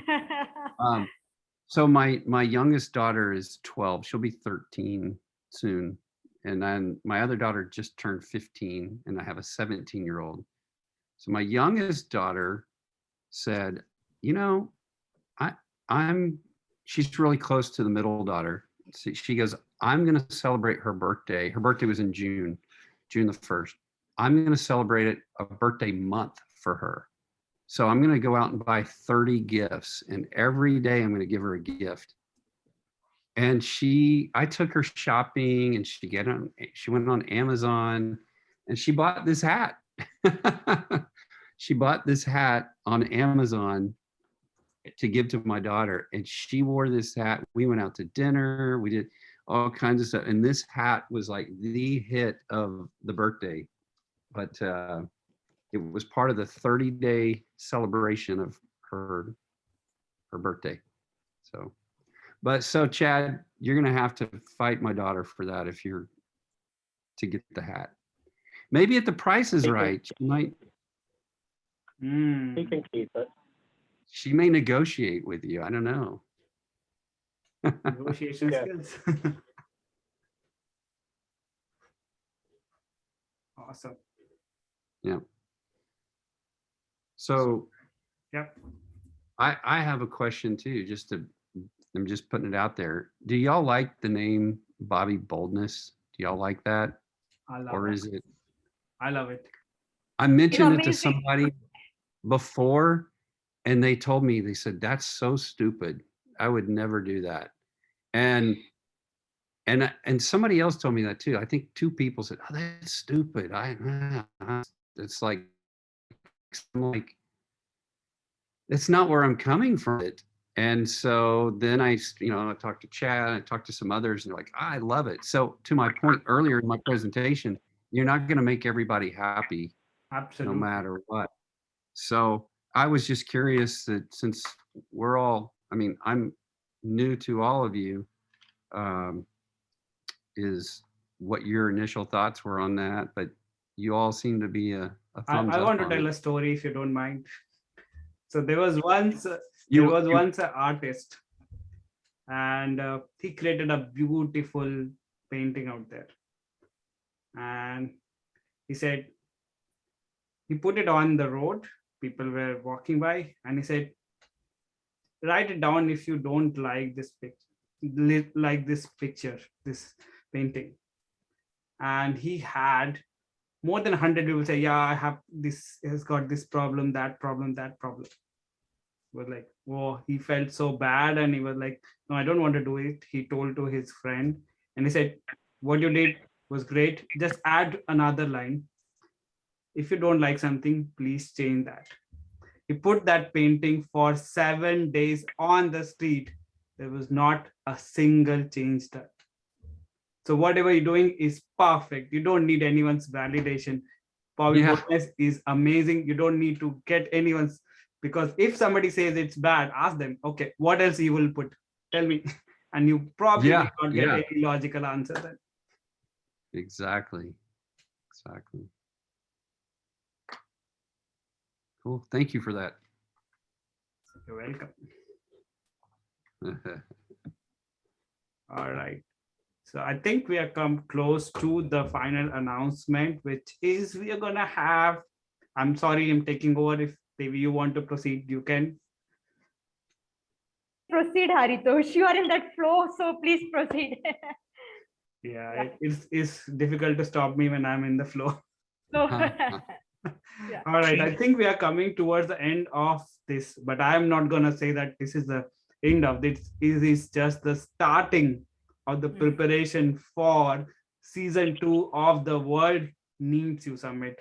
We've seen some amazing speaker, so many of learning, so many of joy, happiness, and as Chad said, we all need to now grow up so that we can grow everybody else, right? Let's start planning for the season 2 in a much better, much grander, and more importantly, more value providing summit. We all need to come up. What I want to do is next time when we meet for this, I don't want to see Devi, Taiba, Chad, Bobby, Claire, or myself as what we are. I want to see every one of you coming up as version 2.0. I want to see Taiba 2.0. I want to see Devi 2.0. I want to see Bobby 2.0, Claire 2.0, and Chad 2.0. And Haritosh 2.0 would be there to welcome you in that summit. All the best to all of you, and amazing. And to all the authors, you are changing the world one book at a time. So please do share your love. Please do share your books, your knowledge, wisdom. The world needs you, and we'll be here to share your message next time as well. Very soon, we'll be announcing when is the next summit, when are we going to do more. There will be more great speakers. One speaker I'm really looking forward to is the person that Chad mentions. I believe his name is Blair, if I'm not wrong. Blazing Blake. Blake, yeah. So I'm looking forward to having Blake. And if you know anyone who you think is going to be amazing speaker, please let's make it even bigger. Let's make it a day or 2 days program. Let's get speakers from across the world so that the world can hear from them, learn from them. So thank you so much, everyone. And this recording will be up within a few hours. So I will be sharing the link.